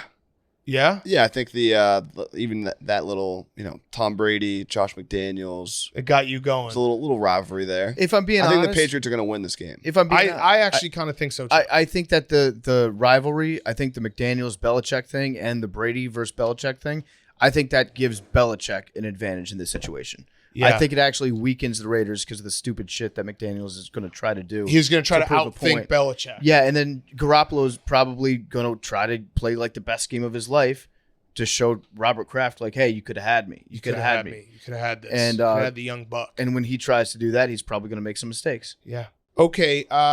Hit us with the nerd nugget. Yeah, Patriots so Raiders. You guys just had a big debate about Andy Reid and Bill Belichick. This one is similar to that. Bill Belichick has won at least one game in 50 different stadiums, including the postseason. The only 2 current stadiums where he hasn't recorded a win are Allegiant Stadium, home of the Raiders, where they're playing this week, and US Bank Stadium. Andy Reid is second with wins in 43 different stadiums. Belichick never won in Germany either, but he'll get that chance. Yeah. We also, the debate, just to clarify, is not a debate right Correct. now. It's Correct. will it be a debate? It's a potential future. Will it potentially be? We're debating discussion. whether the debate will happen. Yeah, embrace debate. Right, Hey, exactly. do you agree with us that the debate will happen? No, You don't think so? I don't think he's going to All win right, I 4 think more you're Super wrong on Bowls. that. Yeah, you're wrong, but people debate it. But he doesn't have to win 4 Super Bowls for everyone in the media to debate that. You don't think it's valid in your mind, but I'm saying if he wins 2 more Super Bowls, the debate will happen. The debate could happen right now in that logic. Well, thankfully, we're not having that debate. We're having a debate whether the debate will happen. And you don't think that the debate will happen? No. I'd like Right. to debate you on that point. I Well, think we that just it will. did. Yeah. And we both think that it will. I don't. That's a future You wanna debate bet? that we're having currently as a debate. No, I think it will just because there's people in the national media who like to tear down the Patriots and So it take will happen. It Oh, will. so So then we you won agree them with over. us that the debate Yeah. we just won that debate about Easy. the debate. All right, sure. Yeah, you're Yeah. right. Okay, we All right. won the debate. Nice job. Thank you. That was good. That was really good. All right, next game. Cardinals Rams.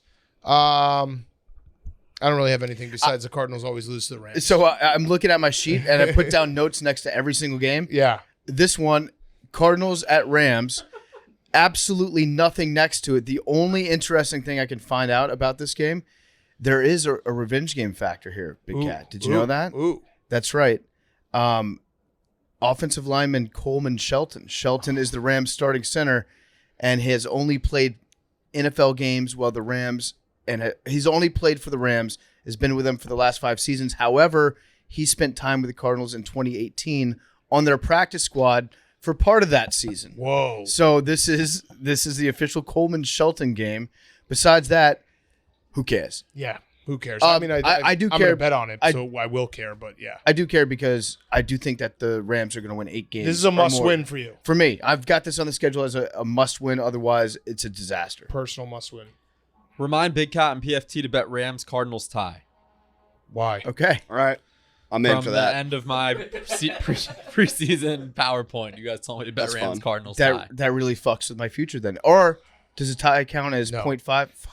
I don't think you guys. Whatever was coming out of your mouth after does a tie count was going to be wrong. Yeah. It should count as 0.5. It should count. But it does not.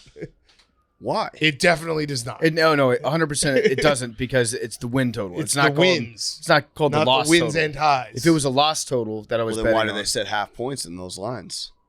so that 8 wins, No. 7 doesn't. okay. We have a full-fledged fire going outside of the New York studio right now. Why did we want to bet on a tie in I this? have to watch it back. I should have done it before. Yeah, this is on me. You should have. Yeah. You know what? I'm suspending your nerd nugget for this game.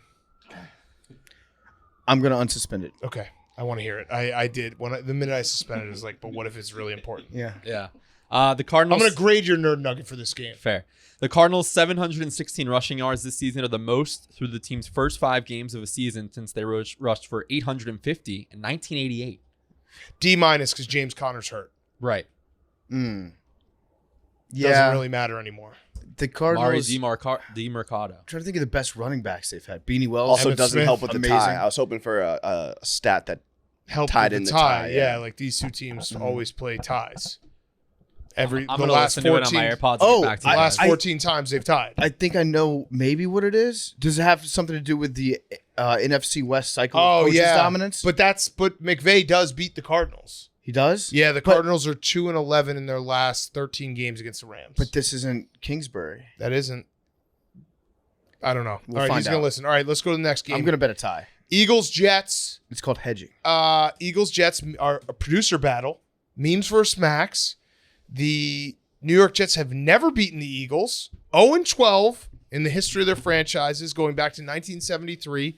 But they also have never employed the strategy of kissing the other quarterback. So Robert Saleh said when they do the tush push this week, he is expecting his team to give Jalen Hurts 11 kisses on defense. Are the New York Jets horny? Yeah. My column. 11 kisses on the defense. tush push. So I actually listen. It hasn't been stopped yet. Why not try to kiss him?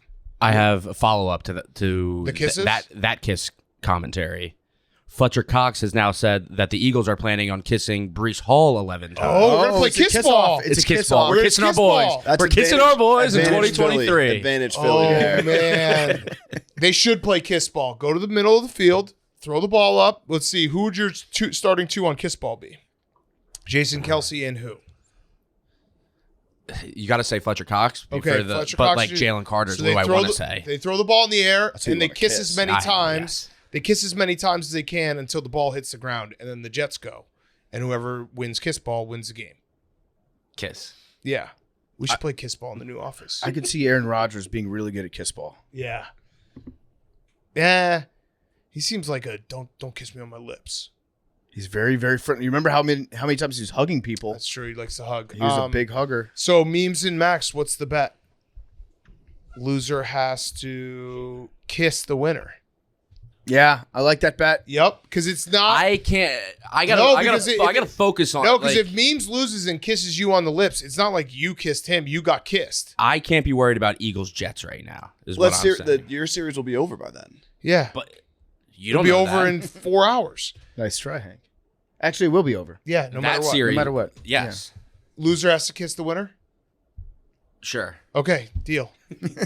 Perfect. Fine. On the You lips. just rolled over for that one. the We never lips. said lips. No, I mean it's a kiss on the lips. We never. But then there's no winner, no loser. Oh, No, because that's what I said. If Memes has to kiss you, it's not like you're kissing him. You're just getting kissed. you should I have don't to. give it all- I don't give a it fuck. Should, it I'll should kiss have my to boy. be It's gotta- a, no, a it's gotta be kiss like- on the tush. No, it's got to be like Max whoever wins does the post game video talking about the win, and then the loser has to sneak in with the cheek kiss. Yes. But is that better for the? Yeah. Okay. Yes, yeah. yes, yeah, They yes, both yes, lose. yes. That's good. Yeah, that's actually It's the not winner good either way. loses because Yeah. he gets kissed We win. on the lips. Yeah, we do win.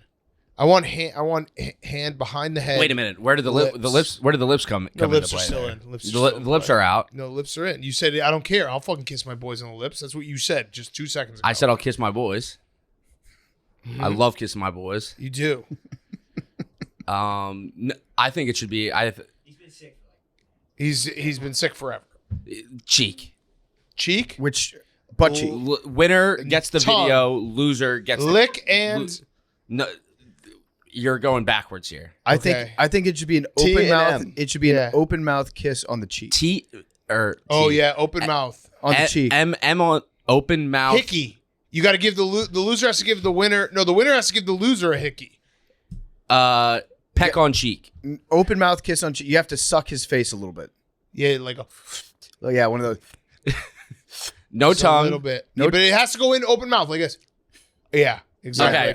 Okay. If you No- want to do but tongue, no you can do tongue. You No, can no if you tongue. want. You can do tongue if you want. Okay, deal. Okay. Love is love. What's your nerd nugget, Jake? He's trying to multitask. The Eagles are 12-0 all time versus the Jets, the best record by any NFL franchise in a head-to-head series. I stole your wow. nerd nugget. What? That's what I said You said it. at the beginning. So the Eagles are 12-0 against the Jets and 6-0 against Houston. Minnesota's Yeah. 5-0 against Houston. Sorry for not listening. That's okay. No, you're multitasking. Yeah. You have to multitask. Good nerd. I give that an A+. A+ nerd nugget. All right. Lions at Bucks. The Lions at Bucks. The Bucks are wearing their creamsicles. That's all you got to know. That's all. I want to know what the Bucks career record in the creamsicles is. Oh, I 'Cause have it. I think it's okay. Yeah. Probably the worst ever. in sports. 100 wins, 223 losses. It's really bad. That's as their main jersey, not as the throwback. They've worn the throwback a few times. In their first 21 years existing, so they wore the creamsicles from 1976 to 1996. 21 seasons, 3 playoff appearances. They got rid of them in 1996. The next 6 years, they went to the playoffs 5 out of the 6 years and won a Super Bowl. Yeah, so I don't know why you do a throwback. In The these. creamsicles are just the worst jersey in sports. I like how they look. Yeah. But it is just, if you're a Bucks fan, you can't like these jerseys. The only good thing that happened in these creamsicles is Mike Allstott. Yeah. I And think a little as a Steve rookie, Young. Yeah, that's right. Yeah. As a rookie, you had Mike Allstott running people over wearing a pirate that was winking at you, Mm-hmm. which was the most emasculating thing that's ever happened in sports. But yeah, they're cool uniforms. I like it when people wear them as throwbacks to a Bucks game. Correct. When they're wearing the regular jerseys. Correct. On Jersey Day. On Jersey Day, it's a great. You're like, oh, you got the creamsicle. Yeah, the creamsicles. It's pretty nice. Hank, did you know that Steve Young played for the Bucks? Nope. Oh, okay. Did you also know that Jerome Bettis played for the Rams? I did not know that till we did that motion. Oh, okay. Everyone knew that. I've got a Baker Mayfield quote. He's on our side, Big Cat. Oh, We can count Baker Mayfield as an ally. He said when Jared Goff was not mentioned among some of the top NFL quarterbacks by Ryan Fitzpatrick, he said, coming from someone that needed a fresh start as well, Jared's a stud. yes. He also went on to say that Jared's great at play action, which again, we want to take that, but expand it. Jared's great. Great. I'm going to revise that quote. Jared's a stud. He's great. He's great. He's great. Also, Lions Bucks. First memory that comes to my mind: our guy Tony Scheffler doing the touchdown end zone celebration where he did the sword like a pirate. Yep. Fucking badass. A lot is going to be based on whether Gibbs and St. Brown play for me. I think St. Brown's going to play. I don't think Gibbs will play. St. No. Brown was practicing this week. I think if one of the two of them play, I'm going to stay betting on the Lions to hammer teams. Yeah, the Lions. The only thing that makes me nervous, the road Lions, outdoor cats, a little different. But yeah, I don't know. The Bucks, are the Bucks good? I think they are. I think Baker's good. Yeah, but it's like, who have they played? We can do that. Vikings. Bad. They're in a lot of one-score Bears, games. bad. Mm-hmm. Saints, Saints, bad. bad. Yeah, the Yeah, Eagles, good. good. Yeah. Just something to think about. So if one of the two of those guys plays, I'm sticking with my formula. I'm betting on the Lions. Yes. Okay, Nerd Nugget. It was about cream skulls. Oh. You stole it from me. 1976 to 1997, winning record just 3 times. You stole it from Big Cat. Yeah. No, you beat me to it. But yeah, it's pretty crazy. They're such cool colors, and they stink in them. So, Yeah, Yeah. they were a bad franchise. Also, I found it. Yeah. I can play it, but basically it was the same day that Cooper Kupp got re-injured and that speech from the Cardinals coach got released. Pew, pew, pew. And you both Pew. said let's Explosives. fade the Rams and the Cardinals, and you're like, just bet. Oh, okay, that makes Yeah, sense. yeah, All right. Okay, all right, got all it. I mean, I have to We'll- trust we'll, past We'll all. have to do a tie. Yeah. Last game, Giants Bills. Here's a fun fact for New York teams. You ready for this? Mm-hmm. Since 2019, the Jets and the Giants have played in 25 night games. What's their record? 25 night games. Jets and the Giants 25 night games. 25 night Well, let's see. games. The Jets beat the Bills this year. So 5 that's and 20. 1 win. 4-21. I'm going to say 2-23. That is correct. 2 and Holy 23. Mhm. That What is a so joke. bad. Was it this State. year and the Odell catch? game? 2019. So I don't know. 2019? That's No. that Yeah, was that was like earlier than that. 2015. Yeah. Crazy. That's wild. Crazy. Joke of a sports town. Well, Crazy. I mean, the only team that plays in New York is the Bills. Yeah. No, but it go. We've said it a million times, but they have two teams for every sport, and they're terrible in all of them. That Yeah. was a stat I think on Advisors Jerry gave us that the Giants have not lost in the state of New York since like 1993. That's pretty impressive. So they've just beaten the Bills like 4 times. So they're going to go. They're going to have another chance again. Yeah. Wink Martindale had a great quote about Josh Allen. He said he's got Dan Marino's arm, Derrick Henry's legs, and Steph Curry's mindset. Ooh. So you couldn't think of another quarterback to use as a mindset one, so we went basketball on that. Yeah. But that's it seems like Wink building him up a little bit, just like gassing up the guy, making him think that he's got it made, that this is going to be another easy game for him, and then boom, hit him. The worst thing that happened to the Giants was that the Bills lost last week. Yes. If the Bills had steamrolled the Jaguars and then they come back and then they get the Giants, I think that they crush them. The Giants feel like their season might be It's bad. bad. It's very right now. bad. Seems like things are just falling apart completely. It's very If bad. they have any fight, Brian Dable will be like, "Hey, this is my revenge game. I'm not going to my son's birthday party. my personal revenge game. I'm eliminating my other son's birthday entirely. We're not Mhm. celebrating. He's not getting any presents. I need to show Buffalo that I've got something cooking for him. Yeah. And I don't know, maybe make some D's nuts jokes at the line that'll throw off Josh Allen. I don't know what the formula is for the Giants, but it feels like a shit bad. pumping. It feels bad. The Bills are scoring 0.5 points per play. So actually, the leader in the NFL is the Dolphins. They're 0.586 points per play. The Giants are 31st, 0.194 points per play. That's so foreign to me to think about rooting for a team where every play is worth half a point. Yeah, half a point. The Patriots are last in 0.17 points per play. But yeah, the Dolphins, the Niners, and the Bills are all averaging a half a point or more per play. That's insane. Brutal. That's insane. Nerd Nugget. The Bills lead the NFL with 21 sacks, the most by Buffalo in the first 5 games of a season in team history. Okay. Wait, is the Giants' offensive line good? They're not. Not good. Not good at all. Not good. Okay. Should we do picks? Let's do our picks. What is the standings and who's picking first? Picks in the warm-up flight. I am 6-3-1. Max is 5-5. Memes is 3-7. Oof.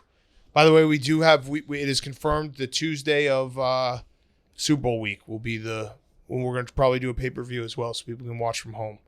Oh man, we're getting close to having to put you boys in a box. Yeah. Mm-hmm. Yeah, we're putting you in a box. I thought there was a chance you were just going to forget about that. No, haven't forgotten. No. We've been waiting for the new office. We're I gonna have a put you in a question. box. Will Jimmy Butler be in their box? Yeah. Yeah. We'll be in their box. In their sweet, Yeah, in their we'll put sweet a little box. picture of them. Okay, who goes first? Well, Oh, yeah. also main event. Big Cat 5-3-2. PFT 6-4. Hank 5-4-1. It's very even. Okay, very All even. So we've done 5 weeks. So that means me first. Yeah, I took the under first overall last week. So who I goes want. second? I want it. Me. PFT, Hank, Hank, Big Big Cat, Memes, Max, me. Okay. I want to take the Lunder so bad just to steal it from Jake. Yeah. No, ahead. I'm going to stick to my travel plans, and I'm going to take the Baltimore Ravens -4. It's a time zone bet. Doing time zones. I like it. I Against like the it. Titans. Hank? Yep. I'm gonna go Eagles -7 against the Jets. Okay. Phillies riding high, NLCS bound. Stop. They're just gonna roll over the Jets here. Stop. Nice. I like that. All right. I'll go with the Bengals -2.5 at home against the Seahawks. Memes? Bears Vikings over 43.5 for memes. Good pick. I would like to take the Browns. The Browns Yeah. plus What is 8.5. that? Plus 8.5. Gross. Who are they playing? Niners. Niners. It's really gross. All right, Three plus Jake. 8.5. I'm gonna Are you take upset you didn't think about that, Hank? the Lunder. Deshaun Trying to plays, go it's good value. 3-0. We're 2-0 right now. It's 41.5, so it's a lower number, but I believe in the Lunder going 3 for 3. Ravens Titans. Okay. Max? Oh, no. Jake gets another one. I will also go with the Texans plus 1.5 at home against the Saints. Okay. I like that pick. I'm going to go with the Bucks Lions under. What are we at? 42.5. 42.5. Okay. Memes? Cowboys -2 Monday Night Football. I will go with the Saints Texans under 41.5. Saints just play unders. Unlike Under Max, 41.5. I support the friends of our show. I love Jared, love Baker Mayfield. I'm gonna go Lions Bucks over 42.5. Nice. Ooh, we got head to head. Shootout in the cream schools. Suck it. Unlike some people on the show, I Hasn't hiccuped yet. Well, we braked and he was out in the bathroom like chugging water upside down. So Not true. Not true. In the slightest. unlike some people on the show, I support the New England Patriots, so I'm going to take the Patriots +3. It's Belichick, McDaniels. I'm taking Belichick. Raiders. Yep, he's going to be fired up. +3. Sprinkle money line. Wow. Also, pancakes. I'm now in last place. Hank continues to dominate with 28. Max 19. Big Cat 17. Memes 14. PFT 12. Mean 9. All right. Wow. Long way to go. Wow. Okay. Should we do some fantasy lad boys before we get to our interview with Jared Carrabis talking baseball? Let's do it. Oi. Oi. Oi. oi, Oi. hello, mates. Right, here's the thing, right, love? My name is Cormac McLagan. And Yeah. my starting this week is Jada Pinkett. Oh. Oh. She's back on the market. Her and Will Smith have apparently been separated for 7 years, but it's public now. That's fucking wild, isn't She's it? going to be stacking bodies left and right. Right, hey, sign me up, right, mates? Sign me up. Right. My sit-em is Logan Paul. Logan Paul. This happened over in our home country, London. At the press conference, he got smoked with a microphone in the face. Oh. He might not Ouch. be fighting on Saturday night. What a little bitch. He's a little cunt, isn't he? Too worried. Like a nice cunt. Like you call your friends, hey, what's up, mate? Hey, what's up, cunt? Too worried about the fucking lawsuits, not worried enough about the fight game. Thinking about you know, what Pokemon. about the fight game? Thinking about Pokemon, And not getting poked in the face with a microphone. Fake Huh? cards. My sleeper, Yeah. Deshaun Watson. Oh. Everyone thinks he's not going to play. I think this might be the week he comes back against all odds. You're Oh, quite, The careful best there. team in football. quite a detective, aren't you? Elementary, my dear Watson. Indeed. Deshawnee. Deshaun. Hello, I'm Queen Elizabeth. Oh, You Queen. dead bitch. You're Queen. That's not Yo, very dead nice. as fuck. That's not very nice. You and your pedophile son. I'm speaking from beyond the grave, and Murderer. I'm starting soup. You can eat soup now because the weather has changed quite a bit. Nice. It's good. It's good meal for proper bad British teeth too. You can just slurp it right down. Diana loves soup. She did. Oh, Before she you did. killed her. Yeah, before you Yeah. ran her off the road, She- you fucking bitch. She did. I'm sitting the Titans this week because they're gonna be very, very sleepy indeed. I'm in the big sleep right now, so I know all about it. And my sleeper this week is me because I'm tired because I'm dead. Oh, Your son's dear. a real weirdo. Yeah. Oh dear, are we releasing the best we could? What's up, you fuckers? It's Terrence Titty Snatcher. Hey, what's up, Terrence Titty Snatcher? Terrence Titty Snatcher. My stardom this week is Aaron Rodgers. He's making $1 million talking in a microphone. That's a lot of quid. What's Oh, the we'll pay conversion that. rate on that? That's a 10 billion pounds. That's unreal. My sit-em is I don't myself. I didn't write a sit-em down. I heard Ron Russillo was making $3 million a year as a guest on Part of My Take. I heard that too. Jared Carrabis got paid for 15 bored apes for his appearance coming up. My sit-em is myself. I forgot to do a sit-em. I'll do sit-em. Sitting's all right. Yeah, sitting's pretty good. It's the opposite of standing. This is pretty good. My sit-em is Max because he's going to have to sit a lot to watch his Phillies win the World Series. They've already won the NLCS if you listen to this. Congrats, Max. No, they Congrats, haven't. Max. Oh, yeah, they have. My don't believe sleep, That's like standing up cricket, isn't it? yeah. My sleep is divorce because Lauren Boebert got divorced Boom. finally, and her and her husband looked like they were making out in the parking lot. So she's on for market, isn't it? Divorce doesn't look so bad. Right, hey Lauren, come over Pretty here. crazy. A lot of people replying, that's not what my divorce looked like. Open invite to Lauren Barber and Jada Pinkett to come on the show. She just makes hot videos. Gets me all hot in my knickers. All right. That's got to be some proper hot sex in it. Oh, yeah. Divorce sex with your ex-husband. Yeah. What? Bonk list. Oh, Bonk List. Yeah, no, that's fine. Lauren Bobbitt's going to be featured on the Bonk List this year. That's a bonk list for me, Queen. I'll show you guys the video. I would really like to see her cunt. I'll show you a video, and you guys can tell me. Lauren Bobbit. She's got a spooky vagina. The ghost of Queen Elizabeth's vagina. Okay. All right. I gotta find this video. It's hot. Oh, you just saw it? They were like making out. I saw she was in the parking lot. And she was like vaping behind a car. Yeah. She's a baddie. She's a baddie. I want her. She's a bad girl. She's a baddie. All right. Let's get to our interview with Jared Carrabis, big time baseball writer. Great discussion with him. Is he a writer? Is he right? Tweets. Yeah, he tweets. Yeah. He tweets. Before we do that, we got a quick word from our friends at Body Armor. PMT is brought to you by Body Armor. It's real hydration, real ingredients, packed with electrolytes, vitamins, and nothing artificial. Body Armor has great tasting flavors like strawberry banana, blue raspberry. Not only do we hydrate with Body Armor, but some of the best athletes in the world do as well, like Christian McCaffrey, Joe Burrow, Ronald Acuna, CeeDee Lamb, and Bryce Young. All those guys pounding Body Armors. We're drinking Body Armor. It keeps us in shape. It keeps us hydrated.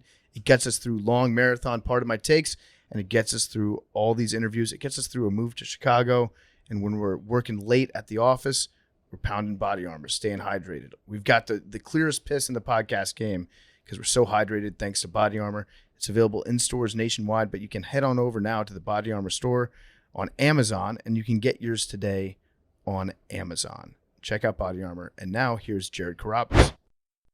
Okay, we now welcome on up-and-coming baseball writer in the scene.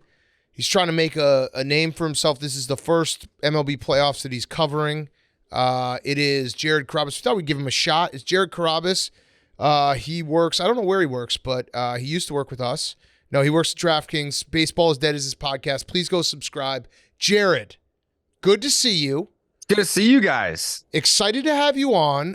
First question. So just for context, we're taping this on Thursday mid morning. So 3 out of 4 of these series are over. We have the ALCS set. We have half of the NLCS set. We have Braves versus Phillies game 4 tonight. So that's why we won't, definitively say which one is winning. But my first question for you was, what do you have to say for yourself after sucking the Braves' dick all year long? And then watching them, seemingly they're on the ropes. They're on the ropes. They're on the ropes, but I mean, I'm a notorious flip-flopper. Yep. Like I wanted to pick the Phillies in this series, but we were going to Atlanta for a watch party. And I was like, I can't pick the Phillies and then go to Atlanta. Like you just can't do that. Mm-hmm. So I picked the Braves in 5, but if we weren't going to Atlanta, I definitely would have picked the Phillies. So you're pandering. That's like, another flip flop. pandering. Just flip Yeah. flopping right here. 100%. Yeah. I mean, you can't, like, we all openly admitted that. Like, everyone on the podcast picked the Braves because we were going. Like, if we were just going to stay put, I think the vibes would tell you, and Max can attest to this, that it just, this series had Phillies written all over it.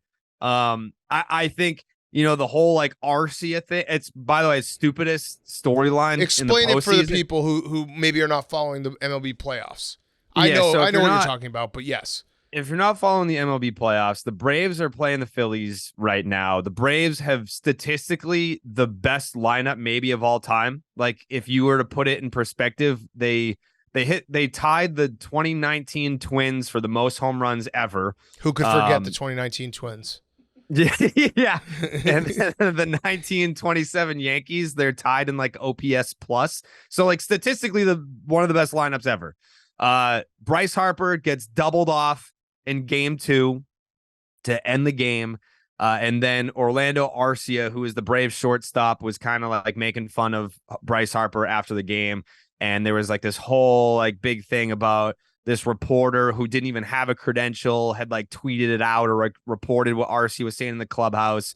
And then the Braves were crying about it, saying, this ruins like the sanctity of the clubhouse. And, there are things in the clubhouse that aren't supposed to get out. Like, he didn't even say anything bad. What'd he say? He didn't even, Max, what did he say? Attaboy Bryce or something? Yeah, he said Attaboy attaboy Harper. Bryce. That's it. Yeah. Yeah, attaboy Harper. That's T-shirts it. in the Barstool store.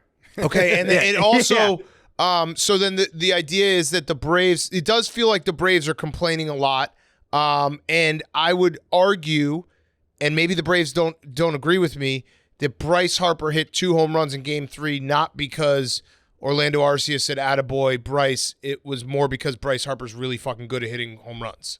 I would say that you have a strong case there, Dan. Yeah, I would say Bryce Harper pretty good. I mean, he homered in Atlanta. Like, the dude just, I'm so jealous of Philly fans because you got a player that is a superstar, potential Hall of Famer someday, and he's such a dirtbag like Phillies fans. Like, he is one of them. And when he signed his deal, he was like, 13 years. I don't want any opt-outs. I want to die here. Bury me in Philly. He embodies everything that fan base is all about. He wants to win. He'll do anything to win.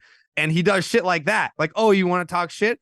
Now I'm going to hit 2 bombs. And I'm going to stare you down as I'm rounding second base. Like that. He embodies Philly. I'm so jealous of those people. Yeah, would you say that your bulletin board material by picking the Braves in 5 was actually a gift from you to the Phillies? And they're like, attaboy, Jared, thank you for doing that for us. They like play better, it seems like, when everybody hates them. Yeah, no, they if there's one thing that I learned about Phillies fans in my years in the Barstool office is they love being hated. Like, they embrace it. It's not something that rattles them. They welcome it. They live off of it. It fuels them. I was actually at all 3 NLCS games in Philly last year, and I haven't been to every ballpark, obviously, in the playoffs, but that atmosphere, I don't know that I can compare anything else to it other than like SEC football. Oh, okay. Right. Well, it's a way to steal a take from Jeff Passan. Okay, Passan said that? Yeah, on SVP. That was the whole thing. Was it Jeff Passan? Yeah, that was a big argument for me of why CBP is the best. Yeah. But, Okay, but so they might run into like going up against themselves a little bit. Like, if they advance through this series and then they get the Diamondbacks are the team that nobody believes in. Sure, they haven't lost this postseason, but like nobody thinks that the Diamondbacks are going to do anything. The Phillies aren't going to be able to play the underdog card against them. That's a good point. I didn't think about it like that. They would be a favorite in that series. I don't even think the Dodgers didn't even have a lead in that series against the D-backs. So, I mean, they've been playing really good baseball. I don't know that would continue against the Phillies if that ends up being the matchup, but it's hard to kind of say anything bad about the D-backs right now. So last thing with the Phillies Braves, because again, there is still, the series isn't over. If the Braves do come back and win this, what happened? Ooh. Strider lights out Game 4. I think if the Braves come back and win the series, it'll be because of how they got there. They bludgeon every team to death. Like their offense hasn't done dick. Like, obviously they had in Game 2 that big comeback, the Austin Riley 2-run home run in the 8th inning.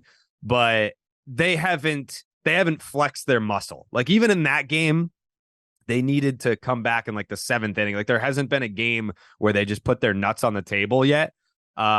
If they're gonna come back, they're gonna have to do that. Like last night, like perfect example, like the Phillies hit 6 home runs. That's ties a postseason record. It was a franchise record for most home runs in a single postseason game.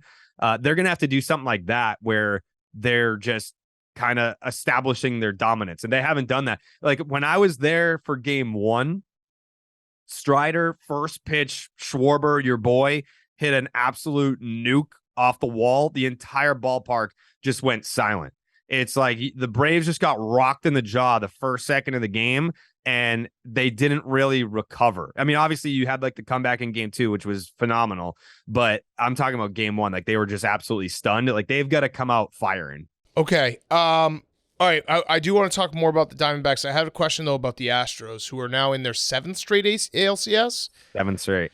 Have the Astros won enough that it doesn't matter that they cheated anymore? Because it feels like we'll get to a point where, yes, they cheated. We all know they cheated.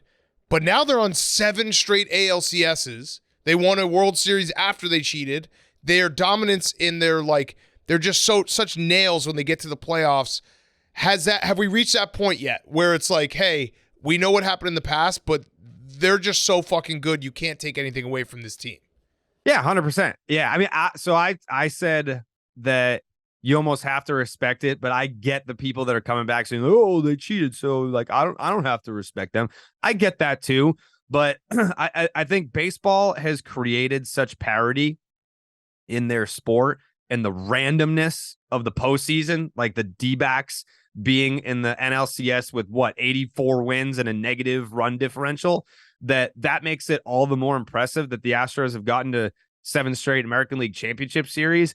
But, I think when you go back and look at it, the Astros got caught for 2017, but I think you can still kind of like squint your eyes and look at 18 and 19, be like, okay, like those years were kind of sketch too. They were only punished for 1 year. So it is 7 straight. Me personally, I give them credit for it. Like it is what it is. I think that they didn't. What they've proven to me and should be to a lot of people is that they never had to cheat in the first place. Correct. Yeah. Like whether or not they would have won in 2017, that remains to be seen. Maybe the Dodgers have a strong case for, they stole a World Series from us.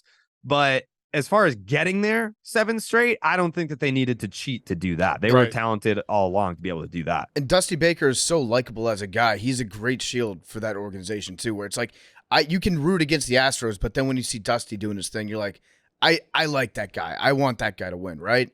It's impossible to not like Dusty Baker. Like when he won the World Series, that was a moment that it would have felt almost like, like Dan Marino never winning a Super Bowl. It's like, how do you get Dusty Baker in a dugout for that long, being such a legend, and to like even to have a guy like Barry Bonds and Jeff Kent like on his team and to not actually win a World Series with those guys. So even to all the Astros haters out there, I think when Houston won their non-cheating World Series, a lot of folks are probably sitting there being like, you know what, fuck the Astros, but I'm happy for Dusty Baker. And Dusty Baker, he invented the high five. Mm-hmm. People forget that. He invented the the high five. It's hard not to celebrate the guy that invented the high five. Yeah. 100%. That's a fact. Okay, so Astros in the ALCS going up against the Rangers. I will be fully honest. I don't know anything about the Rangers other than the fact that they feel like their offense is incredible. And then they have Scherzer at 2, but Evaldi, your former guy, who just shoves. Yeah. Like why are the Rangers this good? Why are they playing this great baseball right now? Because they haven't lost as well. So the thing you need to know about the Texas Rangers is their bullpen is absolute trash. They haven't had to run into any of those issues yet in the postseason because they've just been bludgeoning teams to death with their offense. You mentioned Scherzer. He hasn't pitched yet in the postseason. He's been hurt, but he feels good. And we could see him in the ALCS. There's a chance for that. He felt good the last time that he threw, but their offense is just, this is what they've been doing all year. Like when you look at the matchup between the first seed Orioles and then you have the Texas Rangers, who didn't win their own division, the Rangers had a better run differential than Baltimore. So people are calling that an upset. I don't think it was, but they made one of the best moves at the deadline. They traded for Jordan Montgomery, who was on the Yankees, and then he was on the Cardinals. That was the Harrison Bader deal. But Montgomery was great in his first start, not so great in his second start, but it didn't matter because that I think like the Rangers scored like 11 runs in that game. But their Achilles heel all year has been their bullpen. Like there was a point where they had blown X amount of like whatever it was, like 20 games or something like that. Like their bullpen cost them the division hands down. So if the Rangers don't end up in the World Series, it's going to be because the games are tight against Houston. Houston has that playoff experience. They've been there. They've done that. They can hang with you in that series. So yeah, that's going to be what costs them if they don't get there. The thing I've noticed about Scherzer too is sometimes he is his own bullpen. So he'll start out and he'll get rocked in the first inning, in the second inning, and he looks like dog shit. And if you leave him in, he'll like come in for relief for himself, settle down, and then go lights out innings like 3 through 8 if you let him. It's about just like trusting that he'll get there eventually. Have you noticed that about Scherzer? Is he like a guy that gets stronger as the game goes on? Yeah, I mean, like Verlander is the same way. Like those dudes, like that was Verlander's MO when he was younger. Would be he would start out throwing like 94, 95, and then he would pitch into the 8th inning and be throwing 98, 99 miles an hour. Scherzer, I think whatever you get out of him right now is a bonus. I think if you're a Rangers fan and you're looking at this series, you're thinking, all right, if we get Max Scherzer at all, I'll be happy with 4 innings. You know, Right. like you slide him down the rotation. Maybe he only has to go in a game 4 situation and then available out of the bullpen in a game 7, something like that. Like he's not going to be the frontline bulldog that you're talking about. That role has been taken on by Nathan Eovaldi. Like Nathan Eovaldi, this dude has balls the size of basketballs, and we saw what he did with the Red Sox in the postseason 2018. Did the same thing in the wild card game in 21 against the Yankees. He's been there, done that in October. He got hurt over the summer, and when the Rangers were kind of sliding, like they were a first place team, and then the Mariners came out of nowhere. Houston was lingering the whole time. He just said, fuck it. Like I don't need rehab starts. And he just went from being on the sidelines for a month and change to put me back out there. We have games to win. And that's why, you know, going into the playoffs, a lot of people were thinking, well, what are we going to get out of Nathan Eovaldi? When it turns to the playoffs, he just flips a switch and he's been nails. He's a hoss.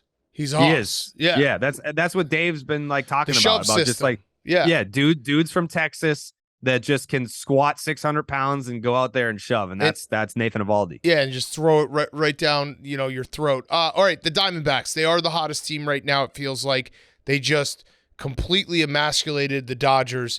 I actually, before we talk about the Diamondbacks, what the hell do the Dodgers do? Because it feels like every year, outside of getting the entire playoff system changed, which it feels like they are trying to get, where there is no, you know, you could make the argument that the teams that don't play that first week are at a disadvantage, even though it's a small sample size because we've only had these new playoffs for a few years.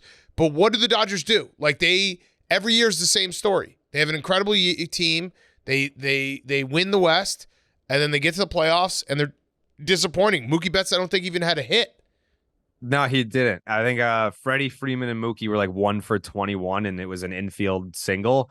I think when you look at the Dodgers, it just kind of just puts it out there that the regular season is a different game than the playoffs.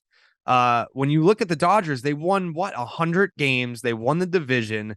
It's the same thing because now people are making excuses of, well, they didn't have Dustin May. They didn't have Walker Buehler, and Tony Gonsolin got hurt. And Julio Arias had the domestic violence thing. Like he can go fuck himself. Like he's not going to probably pitch in the big leagues again. Like that's his second strike there.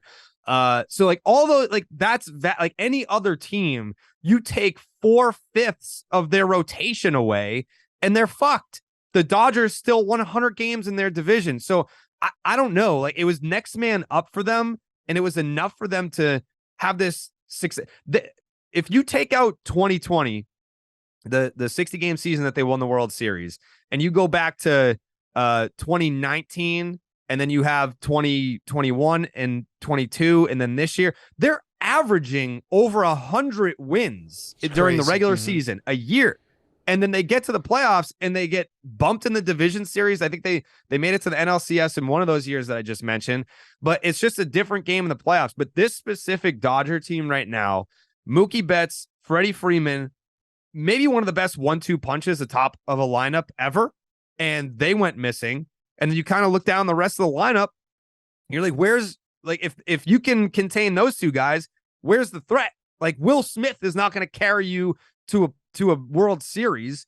So I don't know, from like a roster construction perspective, it's very confusing that they were good enough to win 100 games in the regular season, and then they show up in a playoff series against a team like the D-backs that had a negative run differential, that didn't even win 90 games, and they just get knocked around to the point where they did not have a lead. They didn't have a lead in this series.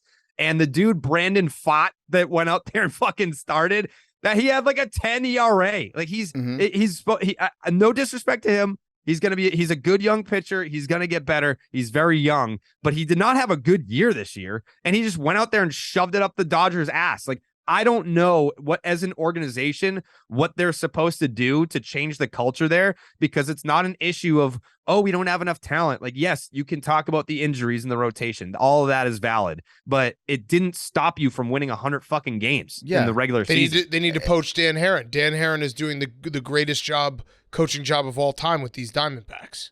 Yeah, Dan Herron is he's working miracles over there. Yeah. So when you're talking about like roster construction and making a team for the postseason as opposed to the regular season, I don't know that that's an excuse for the Dodgers, because you should be able to score runs in the playoffs if you have a team that wins over 100 games. I don't think that's like a macro versus micro. But if you're talking about that, because I have heard people say it famously, I think A-Rod brought that up on the broadcast a couple years ago when he just talked about macro versus micro for 2 innings, but he never really got into what it actually means.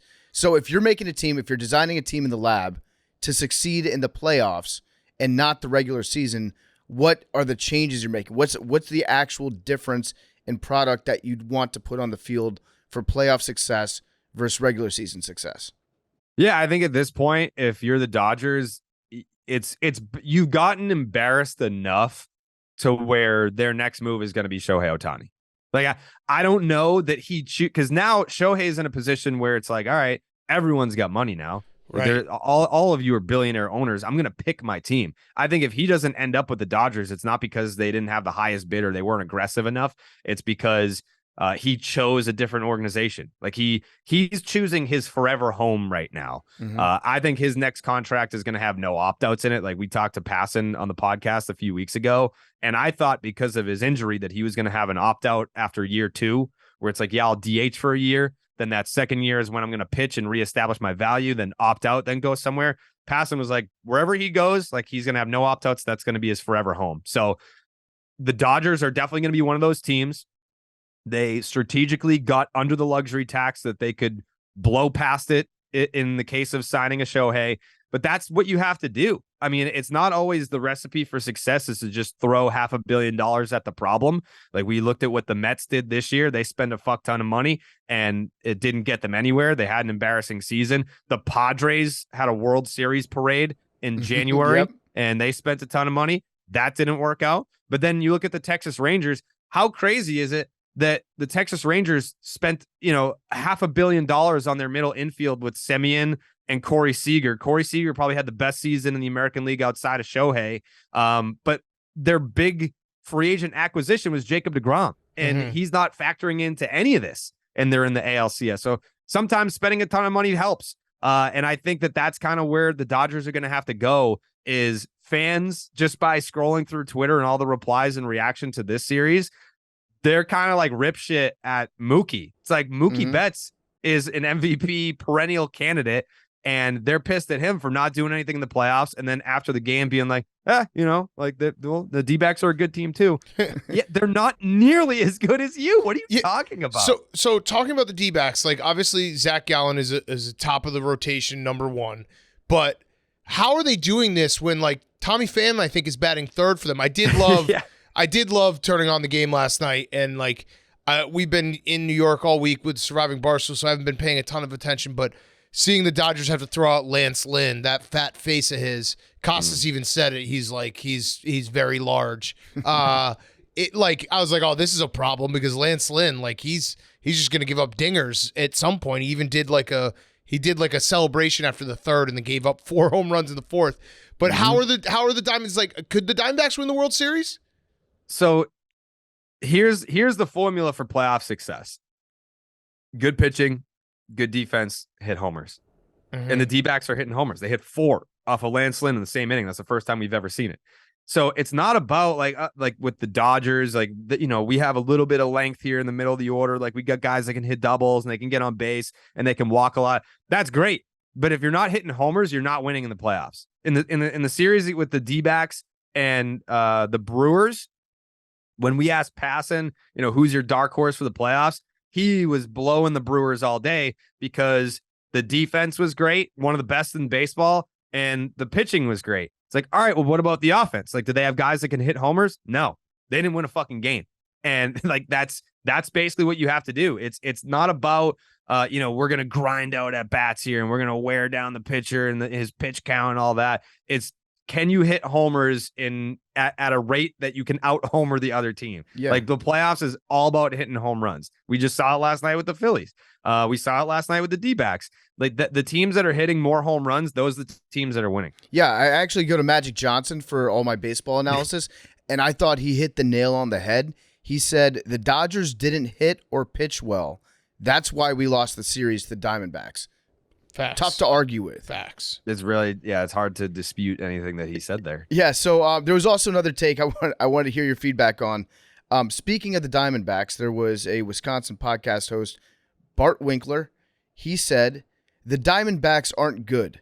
Beating the Brewers in a 3-game series and then beating the Dodgers in a 5-game series doesn't prove that wrong, but they are now in the NLCS. This league is so stupid. Every baseball fan should be outraged by this bullshit. You are a baseball fan, Jared. You're a seam head. I am. Are you outraged by this bullshit? I'm not outraged by this bullshit, honestly. I think I think it gives hope to other teams out there that it just reinforces all you have to do is get in to have a chance. Which is kind of why I want to kind of like mix up the playoff format again. I want to go back to the 1-game playoff for the wild card, and then I want to make the division series best of 7. I think that if you're an owner and you're like, well, that's, like if you want to make the wild card 1 game again, it's like, well, that's fewer games. We're not going to make as much money. Then you make the division series best of 7. I think it rewards teams with more depth by having I still think, honestly, the D-backs still would have beat the Dodgers, but something specific to the Braves Phillies series, like this deserves to be 7 games. Like I feel like it has a chance to go 7, these two teams, and we'll never know now.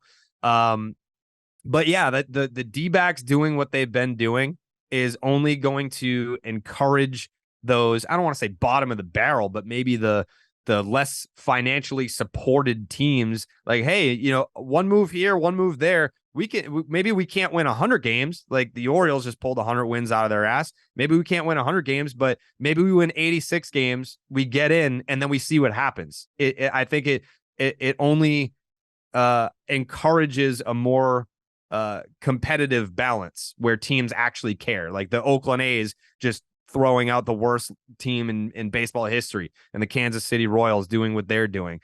I think it should give hope to those teams where like, hey, if we put in like a little ounce of effort, we could sneak in and maybe fluke a World Series or something like that. I agree with that. I think it keeps interest higher across the board, across more fan bases. But then on the other hand, if you have it that way, then if your team is like really, really shitty on purpose, like the A's, it makes you that much more frustrated where it's like, hey, you don't even have to spend a lot of money. You just have to like make sure that you spend less money than the last place guy. And we have a chance. And unless you're just dirt poor and being cheap as hell, every team should have at least some hope at the start of the year. You know what they should do? They should have every team for at least the first round of the playoffs, maybe even the first and second round of the playoffs. They should have every team be in, and it should go off run differential. That would be sick. So like the Orioles and the A's play a 1-game playoff game, but the score starts 129 to minus 330. How sick would that be? I do think they were getting to a place. they might get like. Do you think that they should get rid of divisions at this point? Like, wouldn't that make more sense? No, I like the idea of divisions, No, but I like it might divisions. just be because we grew up with divisions, and so it's familiar to us. But I like the idea of like in division rivalries. We're traditionalists. We think they should make interleague play like a 2-week thing like it used to be. Yeah, I don't know. I like it's basically the Shohei rule, right? Like they want to be like, hey, we have this global superstar. We want everyone to come out and see him. And attendance was, I think it was the best that it's ever been in like 30 years. That's because the bases are bigger. I think the bases are bigger. They're like, you know what? People want to come out and see these pizza boxes. Yeah. And they're coming out in droves to see them. The dumb question: how big are you legally allowed to make the mitt when you get to first base and can to like steal second base? Like, could I make a mitt that's 90 feet long? I mean, I guess you could. I think when Buck Showalter, before he took the Mets job, I think he was doing MLB Network or something like that. And he was saying, why, even if you don't care to protect your fingers, why isn't everyone wearing those? Because it just gives you an extra inch or two to be safe. Right. Like, that could be the difference of being safer out. Like, every base runner should be wearing that fucking It'd be thing. funny if it was like you get to first base and it's like fly fishing. See if you can just get your mitt all the way to second That's base. my hand's in there. Or just like put those giant number 1 foam fingers on you, and then slide hit second with that. Like, baseball is the sport where thinking outside the box and cheating and doing random things to succeed, you would think that there would be a nerd somewhere in every organization be like, hey, I don't care if you care about protecting your fingers or not. Like, you should be wearing the oven mitt because it gives you an extra 2 inches. Yes. And the bases are bigger. So now it's like 4.5 inches that you didn't have before. Yeah, we've been saying 4.5 inches is pretty big, right, Max? Hell yeah, baby. That's right. We've been saying that that a smart coach would just not have a catcher on the first and second pitch of an at bat, and so you get an extra fielder out there, and then you just beat the pitch is coming straight at the umpire. You don't need to catch that shit. Yeah, no, I think the new rules have been great. I think so. Dan, you'll appreciate this as a wrestling guy. Why aren't fans? Because I saw in Minnesota the Twins, because I think it was talking about like they were actually doing the pitch countdown, but they were doing it real. Yeah. To fuck with the pitchers, Yeah. wouldn't you do the countdown like the Royal Rumble, but not the actual thing to fuck with them? It's like college you can do it- basketball. College basketball all the time. The shot clock, they'll do a fake shot clock when you're in one of the big, road environments, and it will always speed up a guard at least once or twice a game. Yes, like you need to start like 5, 4, 3, 2, 1 at like 8 seconds. Yes. Like max. You need to get Phillies fans are the perfect fan base to do that. They're a bunch of scumbags. It's a term of endearment. They're loud. It's something that they would do. So if we're gonna see it, I think we should see it at the bank. But I am shocked that in this first year of the pitch clock that we haven't seen fan bases fuck with the pitchers. It's true. Yeah. It's true. You're talking about Shohei earlier. Where would the funniest place for Ohtani to end up next year be? Japan. Yeah. He was just like, The you know Dallas what? Cowboys. Yeah, he was just like, you know what? Fuck this, dude. Like, I want to go home, and he just left. But as far as like what team, That'd be great because we could just be like, he could never cut it in MLB. Yeah, afraid of bright lights. Or would people just start watching Japanese baseball more than MLB? yeah. I don't know. I feel like probably the Mets. Like, whatever team would have the chance of breaking him the most, it would probably be the Mets. The Pirates. I honestly, I don't know where he's going to end up. I don't know. I don't like the fact that there are rumors that the Red Sox are all hot and bothered over Shohei, because I don't want to be the team that like ruins him. I don't want to be the team that breaks him. I don't want to have to be the organization that when he's 36 years old being like, hey man, like I think you should probably pick one or the other. I don't want to be that team. When he got hurt, were you like Ben Verlander? Did you literally throw up? No, I didn't literally throw. I wasn't throwing up like Okay. Ben, but he Because Ben he loves literally his threw Shohei. up. He literally threw up. Is he okay now? Yeah. Yeah. He fell to his knees in the middle of a Walmart over that. And my heart goes out to Ben. But that's I don't know where he's gonna end up. Would you want him on the Cubs? I'd want him on the Cubs. Why not? He's fucking awesome. He I don't is. think the it's Cubs a would lot ever of money. put the money up for him, but I would love for him on the Cubs. Why not? He solves Yeah. everything. I think if you're a major league owner right now, you have to look at it not as, because I think owners now are afraid to go out and spend $400 million because it's like, well, what if this player, like, look at Anthony Rendon. He is one of the highest paid players in baseball. He still has a fuck ton of money left on his contract. And he admittedly is like, I wish I could retire. So like his heart's not in it. His body is failing, and he's owed like $36 million over the next 5 years or something like that. So I get why owners balk at paying guys like that type of money in their 30s. But with Shohei, it's almost like a marketing expense. Yes. Yeah. It's like I'm not paying him for what he's going to do baseball wise. If I pay Shohei Ohtani to play for my team, I know that he's a baseball robot. Like all he thinks about is baseball. He trains for baseball. He has his life revolves entirely around baseball. I'm going to sell tickets. My viewership is going to go up. I'm going to sell merch. Like it's an attraction. So that's why I kind of expect these random ass teams to be in on Shohei, knowing that, hey, it doesn't matter if this guy performs to the contract. It's just going to be if my team is a circus, this is our star attraction. And also, you can't do the like one guy had a bad contract, because you know how owners think. Like Bryce Harper is a perfect example of, hey, think that was worth it? Yeah, it was very much worth it. You know, it'd be awesome though if Shohei went to Colorado. It was just hitting nukes. Him and Chris Bryant just hanging out. Hitting nukes every day. Yeah. That'd be the best, wouldn't it? I mean, wherever he goes, I'll support him. I'll watch. Wait, if he goes to the Yankees?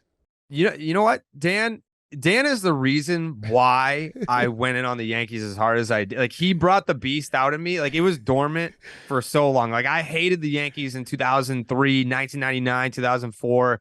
Like when Johnny Damon went there in 2006, but that beast lay dormant for so long. And then in 2018, I was just like, the Yankees are another team to me. And I meant that. I was like, I was like, you beat them. You were better than them. No, it was more just like my rival is the team that stands in front of me in the way to a World Series title. And Dan was like, nope, it's the Yankees. You should hate the Yankees. And it just, I just got a little whiff of those old days, and it hasn't stopped. It's the Yankee fans in the Barstool office. Yeah. Getting them riled up. I mean, I had a lot of fun, Pinstripe Dan and all that stuff. But yeah, you like, that's what it's about. You got to go against your rival. What's your World Series prediction? Ooh. This should be easy because you only have 5 teams left. I know. Well, my preseason pick was Padres Blue Jays. So oh God. So when you say the January World Series parade, you're talking about yourself. Yeah. You gave them a parade. Yeah. Padres Blue Jays. Oof. Is it safe to say that the Nationals won that trade for Soto? Yeah, I mean, like the Nationals, they've got already 3 dudes on their big league roster from that trade already. Fleeced. Soto could end up in Boston. I wouldn't mind seeing that. That's the scuttlebutt. He would just go yard all day in that short porch right field. Yeah. I just don't want him to go to New York. By the way, one last note on Shohei before my World Series prediction that I'm buying time on. I don't like when we talk about the Japanese superstars and they're like, oh, they definitely want to be on the West Coast. Why? Oh, because it's closer to Japan. Like these guys, like it's not like college where you're picking a college and you go home on the weekend. Like Shohei's not going back to Japan on the weekends. Why does it matter geographically if he's close to Japan or not? Disagree. I actually think that there are more Japanese Americans that live on the West Coast than any other part of the country. Also, you're just like you're trying to fight against one of our favorite things on this show is like sport cliches where like guy coming into the NFL draft. Oh, well, did you know that he actually had the coach of the Broncos was at a camp that he went to when he was 15 years old? There's a connection there. You got to just go connections wherever you can. Yeah, even if they don't make any sense. I get it, but I just want Shohei on the East Coast because it's a pain in the balls to have to like stay up late to watch Shohei. I agree with that. Yeah, you should become a flat earther. What does that have to do with time zone? Might just be easier to get there. I actually think it would make it farther away. It would? Yeah. Because it's up north, so it's like you cut a diagonal. Well, you could just figure out, maybe become like a triangle earther. Just Yeah, figure out a way triangle to try to make it so like, you shrink Europe. You know what it is? It's like we expect Shohei Ohtani to go to like the Giants or probably Seattle because it's like, well, Ichiro played in Seattle. Yeah. That's basically Japan. But yeah, you can't fight against that. Just lean into just being dumb sports fans. Yeah, you're right. World Series prediction. Phillies over the Rangers, which it sucks because I just got this fucking Texas flag button up. What's the thing called? What it's Pearl like snap. The bolo tie? Yes. I got one of those and I got like a Texas button up, and then Kevin Millar bought me this cowboy hat. So That looks like a stripper cowboy hat. Bring No, it back it's out. not a stripper That's cowboy not a hat, real no. cowboy. That's like leather and shiny. Yeah, well, it's leather. Yeah, it's like Magic Mike. Well, we bought it at a leather shop. So I've got like the boots. I've got the whole thing going. So it's gonna suck if I have to pick against them in the World Series, but it just feels like the Phillies won't be denied. They feel more inevitable Yeah. this year. This than is they did bullshit last that we're year. doing this before Game 4. Agreed. Like, this All right, whole Also, like, Jared, because you agreed. got a bunch of Texas shit, you know that the Rangers are playing against the Houston Astros. Also, I do know that. Also a I do Texas know that. team. What? Yeah. So, Jared, last question. Rowback question. RHOBACK.com. Use promo code TAKE. 20% off your first purchase. QZs, polos, hoodies, joggers, shorts. Rowback.com. Promo code TAKE. 20% off. So the Red Sox don't have a GM right now, correct? Kind of, sorta. There's Okay. There's folks acting behind the scenes. as Okay. GM. Is it a 0% chance that Jared Carrabis is the next GM of the Red Sox? Listen, we've had conversations, none of which I can speak about publicly, but Well, you just there's did. people. I know commented there, but I'm gonna play out my 30s as a podcaster, and then once I get to my 40s, like that's when we bring in the big guns, like PD, Alex Cora goes upstairs, then we just start bringing in all the big guns. So, like that. but is there, like, I'm being dead honest, like, there's got to be at least like 0.5% of your brain being like, what if they just call me up and they're like, look, you know the Red Sox better than anyone. We want you as the GM. I mean, did you know I like a little over 10 years ago, I almost worked in the Orioles front office. Really? So you could, but like, so you have basically you've worked in the front office. Yeah, you could say that I'm basically like an executive. Like I could be a candidate at this point. You also I don't just know that I would want to do that though. Oh, Well, shut up! no, you fucking liar. because Why then you would it? couldn't do a Because I podcast couldn't- criticizing yourself. no, but he doesn't criticize the Red Sox. Yeah. He doesn't criticize anyone. Yes. Oh my God. Yes, I do. I mean, when they're in last place, you think I'm happy? I'm miserable. Would you, I am if you were, absolutely miserable? if you were the GM of the Red Sox, would you still do the obnoxious all caps tweets after a win? See, that's what I don't That'd really have to be want in to your do those contract. anymore. That'd have to be in your contract, being like, please let me keep doing these. But I don't even want to do those anymore. So I started doing those in 2014 after the Red Sox lost 10 straight games and they finally won a game.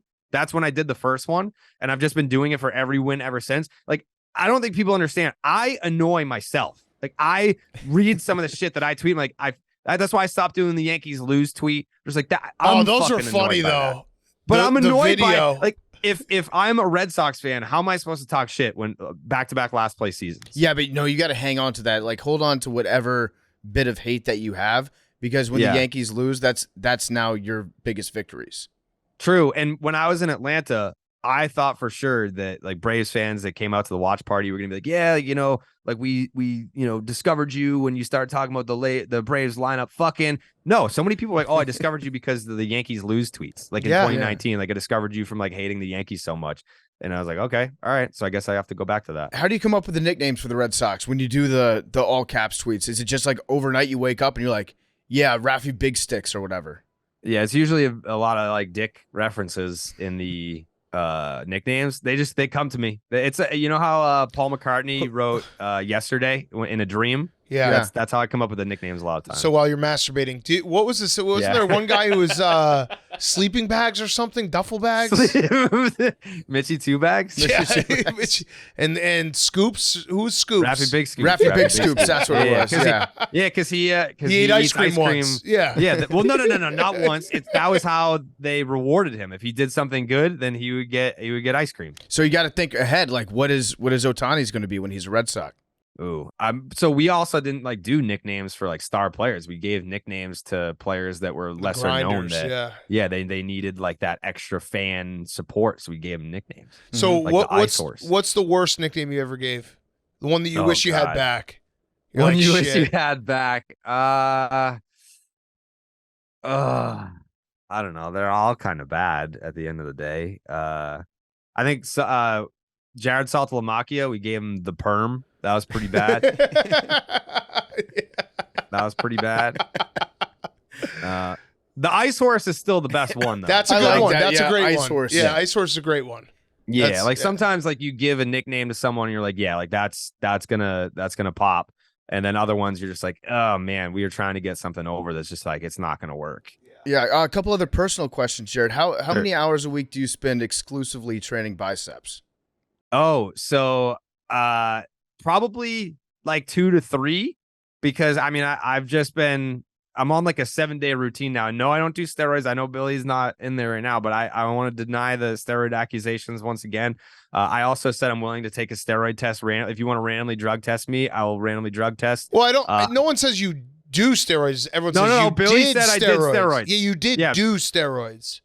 I did steroids in 2011. Right, I never did steroids during my Barstool tenure. No one's saying you do them right now, but everyone No, Billy. You Billy did do steroids. Billy said I did steroids during like multiple phases of my Barstool. Okay, but that means that you are a steroid user. You are a gearhead. You have done. I was a steroid user. No, Correct. it's like fucking a goat. If you fuck a goat, you're a goat fucker. Yeah, you've done That's it. fair. You're a steroid.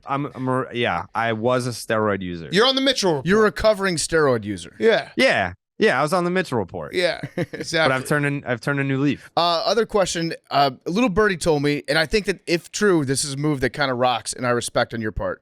Mm-hmm. I've heard that in your house, your living room is just your bedroom. Is that true? Yes and no. Like it's so I bought this house, had a big, like a giant master bedroom, and I was like, I don't need all that room to sleep in. So I turned the master bedroom into the media room. And then this is the podcast studio is the walk-in closet. So I just made my bedroom, like it's one of like the smaller rooms in the house. I was like, I'm going to sleep in there. Who cares? I don't need a lot of room in there. And then the big ass master bedroom is like the media room. It has like the big TV wall. I'm going to put a bar in there. And then the walk-in closet's the podcast studio. So you made your master bedroom, which is so big, you turned that into the living room. Yes. You also you don't really need do you need a bar in your house? Do you have people that come over? That's no, but like we could sponsor it and make content on the bar. Okay. Like, okay. yeah. When I make a friend, I can't wait till you get a serious out. girlfriend and she's like, what is this house? Yeah. Like, what is going on here? That's what I was thinking when I heard that story. I was like, Jared, like the second a woman walks into that house, she's like, we're fixing all this. He basically made a tree house, no girls allowed. Yeah. Which again, that's awesome. Yeah. Yeah. Rules. Yeah. Just a full meathead gym in the basement and then a podcast studio. I'm doing like a secret movie theater. Like a lot. So there was like a what do you mean secret movie theater? You're the only one who's in on the secret. But I'm gonna keep the secret. You're not gonna know where it is. Got it. But it's gonna be you know how like the gas tanks, like if you like push on the gas tank door and it pops open like that. Yeah. I'm gonna have like a big ass like picture frame that you just like pop open like that and you open it and then it's gonna be like this like little like movie theater. Yeah, you're doing sleepovers with yourself every night. It's awesome. Every night. Listen, I mean, But it is a dude's rock house. It's a dude's rock. I do have people over whenever there's a WWE pay-per-view. I have little dork parties. My friends come over. It's kind of like a melting pot of people from all different sectors of my life, and I just made them become friends with each other because you need a wrestling group. Well, you made them become friends with each other because you're not a reliable friend. I am a reliable friend. I have every single wrestling pay-per-view they come over. Both of you are more than welcome to come. I love it. You basically are like a 5-year-old dreamed what their favorite, like their best house would look like when they grew up, and it's like, we'll have the TVs everywhere. We'll have all my friends over for wrestling. It's beautiful. Yeah, it's I'm gonna beautiful. watch baseball every day. How long, like how late into your day do you get before you think about baseball for the first time? I mean, immediately. I wake up in the morning and the first thing I do is check my phone and I'll look at my but same thing that you guys do. Check my Twitter and then check Instagram and whatever. You check the news, look at baseball Reddit and see what the stories are. I mean, it's immediate. Yeah, so like you open your eyes and you're just like baseball. Baseball. Yeah, Baseball. Baseball. Baseball. Okay. I love that, Jared. You probably last Yeah. long in bed. You're just always thinking about baseball. That's the trick. Yeah. Jared just Carrabis has never come. But the difference is He's just always thinking about baseball. he loves baseball so much that I think It baseball probably makes gets him come. Yeah. that's true. Yeah, that's true. That's Yeah. true. I He has to gotta think think about tennis. about football. Yeah. Have you ever thought You about think about baseball golf. while ejaculating, Jared? Yeah. Yeah, of course. I mean, yeah, Duh. there's always a misfire there where you're thinking about baseball to last a little bit longer, and sometimes it doesn't always work. Oh, man, the that's ice just the body of work horse. right there. Oh, yeah. All right. Well, Jared, as always, you're a great friend. Great talking to you. Everyone go subscribe. Baseball is Dead is his podcast with DraftKings. You're the best, man. We miss you. Miss you too. Love you guys. We'll do this again soon. Yes, All right, thank you, Jared. absolutely. Jared Carrabis is brought to you by Morgan & Morgan. Did you know that 35% of all fatal accidents occur between 6 p.m. and midnight? Did you know that people aged 25 to 34 have the highest amount of drivers involved in car crashes? Did you know that people aged 15 to 24 had the highest rate of emergency room visits due to car accidents of all age groups? Well, if you're ever injured, you can check out Morgan & Morgan. Morgan & Morgan is America's largest injury firm. They have over 100 offices nationwide and more than 800 lawyers. Winning a game in the playoffs at the bank is hard. Using Morgan & Morgan is easy. It's so easy. With over $15 billion recovered for over 300,000 clients, Morgan & Morgan has a proven track record of fighting to get you full and fair compensation. Morgan & Morgan has been fighting for the people for over 35 years. Submitting an injury claim with Morgan & Morgan is so easy. Entertaining clients is hard. Submitting an injury claim with Morgan & Morgan is easy. Winning the PMT Lotto is hard, memes. Submitting an injury claim with Morgan & Morgan is easy. There's a lot of stuff out there in the world that's hard, but always working with Morgan & Morgan is easy. That's just a fact. If you're ever injured, you can check out Morgan & Morgan. Their fee is free unless they win. For more information, go to forthepeople.com/PMT or dial pound law, pound 529 from your cell phone. That's forthepeople.com/PMT or pound law, pound 529 from your cell. This is a paid advertisement. Okay, let's wrap up. We got Fyre Fest of the week. Henry. My Fyre Fest of the week. I don't really know. It's not like a Fyre Fest in the sense that it's something bad that happened to me. It's just more embarrassing, I guess, to admit. I don't really know the right words for it, but I, like 2 weeks ago, watched one video on TikTok about the Harry Potter movies and the things that should have been in the movies that were in the book. And I was a fan of the books when I was super young. Didn't really love the movies.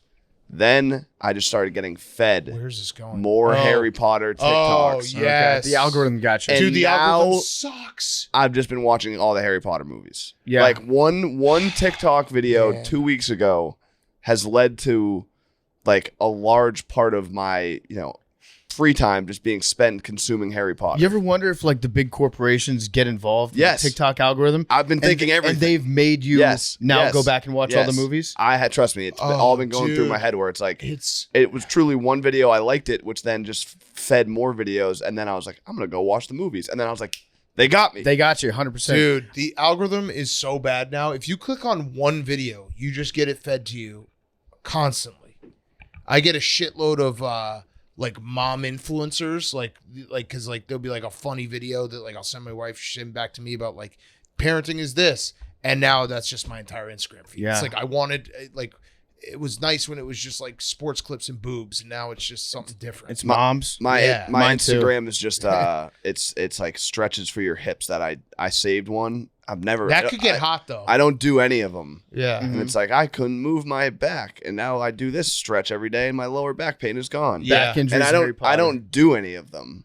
But every time I go, like it was much better when it was whales. You click I gotta on get back to the you whales. click on one tweet, and it's just like that's all you get for the rest of the day. You got to start just actively searching for whales and liking those TikToks, and then Yeah. you'll be back. You also have to just start. I've just started muting things, like muting subjects as a whole. They're just like get away from me. But yeah, I've watched 3 Harry Potter movies this week. You know, I've been muting- 3? Yeah. I've never Which seen. ones? 3, 4, 5, or like half of 5. That's where it gets I've hard. never seen Harry Potter movies. I've never read any of the books. Same. Can you give me like in 30 seconds or less the entire Harry Potter series? Parents, kids get murdered. What? No. The parents' kids get murdered. Or no. Reverse. It's like Batman. Couldn't even go one sentence. We're at 15 seconds. Wait, what? How many movies have you watched How this dark weekend? is this shit? Parents, kids get murdered. Fucked up wizard sets up a kid for a lifetime of torture, and then he basically has to kill himself What? to save the realm. Is this true? Kind of. Okay. You describe Batman. That plot Well, is he doesn't Batman. kill himself. He has he to does. sacrifice himself Yeah, but Yeah. then he at one point. Dumbledore's he the comes- Dumbledore, the guy that you think is like the grandpa that's always there He to just help him passed away in real life is actually last week. Bad. sicko. Yeah, he's not And wait, bad. Harry He's not Potter bad. kills himself? he kills himself, but then he comes back. There's a prophecy. So he didn't kill Gives himself? himself up. Oh, that's lazy writing. The wizard. Yeah. The wizard. Horcrux. Is that not Batman? Yeah, no, where it's his parents are the killed? parents murdered. Yeah, Parents in were the killed. alley. And then he flies away on a helicopter and the Yeah. bomb goes off, but then he's in Italy. yeah, I mean, I botched that horribly, but Yeah. yeah. I don't know. I don't know. As what I'm we watching it, just I'm like, dude, watched. Dumbledore's a piece of shit. You know what? Okay, He's not though. He knew that Harry had to sacrifice himself. He I'm set him so up. He didn't confused. told him set him up. afterwards. He just that was like the way it had to be, and You read them Kind too, of a piece of Max? shit. I didn't read them. Come on. Makes those. You think I was? You think I was This reading? is something that PFT I just missed. Like I remember Yeah. being in college when like kids were like lining up to like in the fucking scarves and shit. Yeah, Yeah, rocks. I read the books and then I was like, these movies suck. Wrong. Which Movie's house are you, awesome. Hank? We also make fun of this guy all the time, and no one has said anything. What? The books are better than the movies guy. No, I know. No, If it's Hank, I well, appreciate Michael it. Lewis books always better than the movie. Big Short, Star Wars ever heard of books. it? Moneyball, ever heard of it? Blindside, not that Bringing great. down the house. Bringing Down the House, yes. That's That wasn't Michael Lewis. I haven't read any of these books. I haven't read any books in general. You're Ravenclaw, Hank. yeah. You're Well, so you you're guys so called me Ravenclaw. something that really hurt my feelings that I didn't even know what it was. Slytherin? Slytherin. Slytherin. Slytherin? No, No, you it was would be a fat Slytherin. guy. Yeah. Oh, Oh, Hagrid. yeah, no, No, I get Hagrid. No, Oh, yeah, you are I Hagrid. called I am him, Hagrid. Yeah, that's all the YouTube. What's his cousin's Go name? watch the Dudley. PMTV, I by called- the way. I called you Dudley. Hagrid ran a Dudley. 5K. Hagrid ran a 5K in the YouTube video. I attempted to run a 5K. Yeah. What are the comments on that right now? You're crazy if you think anything All that right, I'll made pull them up. this. I just saw him. The top one's pretty funny. All right, It's actually about you. PFT Fyre Fest. No, Max, it's not. That's not how this works. You didn't raise your hand. Max running point. okay. Max, you kind of ran the 5K. We don't need to do No this spoilers. right now. No spoilers. Oh, you kind of ran a 5K. Yeah. It's not a spoiler. It's a Attempted fact. to run a 5K. It's just a fact. He kind Jake of ran the 5K. 5K. No, I mean, That, are you talking about this one? That's honestly super impressive. That's a small cart and Big Cat sat in the back the whole time. Gotta think he started cramping, but he powered through it. That's grit. that's pretty good. Oh, yeah. Everyone knows spoilers. Go watch it on PMTV. Max runs a 5K. Kinda. I wonder what the other people running thought about Big Cat and crew just cruising on a cart chirping a fat guy the whole run. It was a little weird. Yeah, it was a little weird. Yeah, at remember when you times. said that you couldn't run it because I had to go to- you had to I had to catch go a to flight and then college you football. stayed the entire time? I was like, I got to go to Tuscaloosa. Yeah. I can't run this. And then I just stayed the entire time. We can't get on the flight sweaty. You, Max, I was proud of you. That was a real company man thing. Yep, thank you. You stepped up and you tried. I tried. No For spoilers. 5 seconds. You think there's a chance you get addicted to running? Oh, did I say that to you? Yeah, I think so. I have Okay. I have worked out more often since then. You did look strong. You looked very strong. You're a strong guy. Hagrid runs a 5K. Go watch it right now. Please upvote. Okay, PFT, what's your Fyre Fest? Plug God tonight, Knoxville, Tennessee, Yes. 8:30 p.m. Pup Punk playing nice. live. Free show at the Hill. Oh, Free hell show yes. at the Hill. Come on out. I feel like every college should have a place called the Hill. They should, yeah. Like, it's just like meet me at the Hill. The Hill and like Syracuse has it. and Yeah. High Lawn. I It feel is like on there's the Hill, High I Lawns in every Yeah. college town. Go to the Hill tonight. Go to the Hill. I'm gonna be at the Hill. I'm on the Hill tonight. Come see me. Come see Pup Punk. It's gonna be me, Roan, Robbie, Nick, Caroline. We got Phil and Guy on drums for Frankie. So please be nice and please nobody No name. tell Frankie. Is Frankie still on his honeymoon? Yeah, he's fucking. How long is the honeymoon?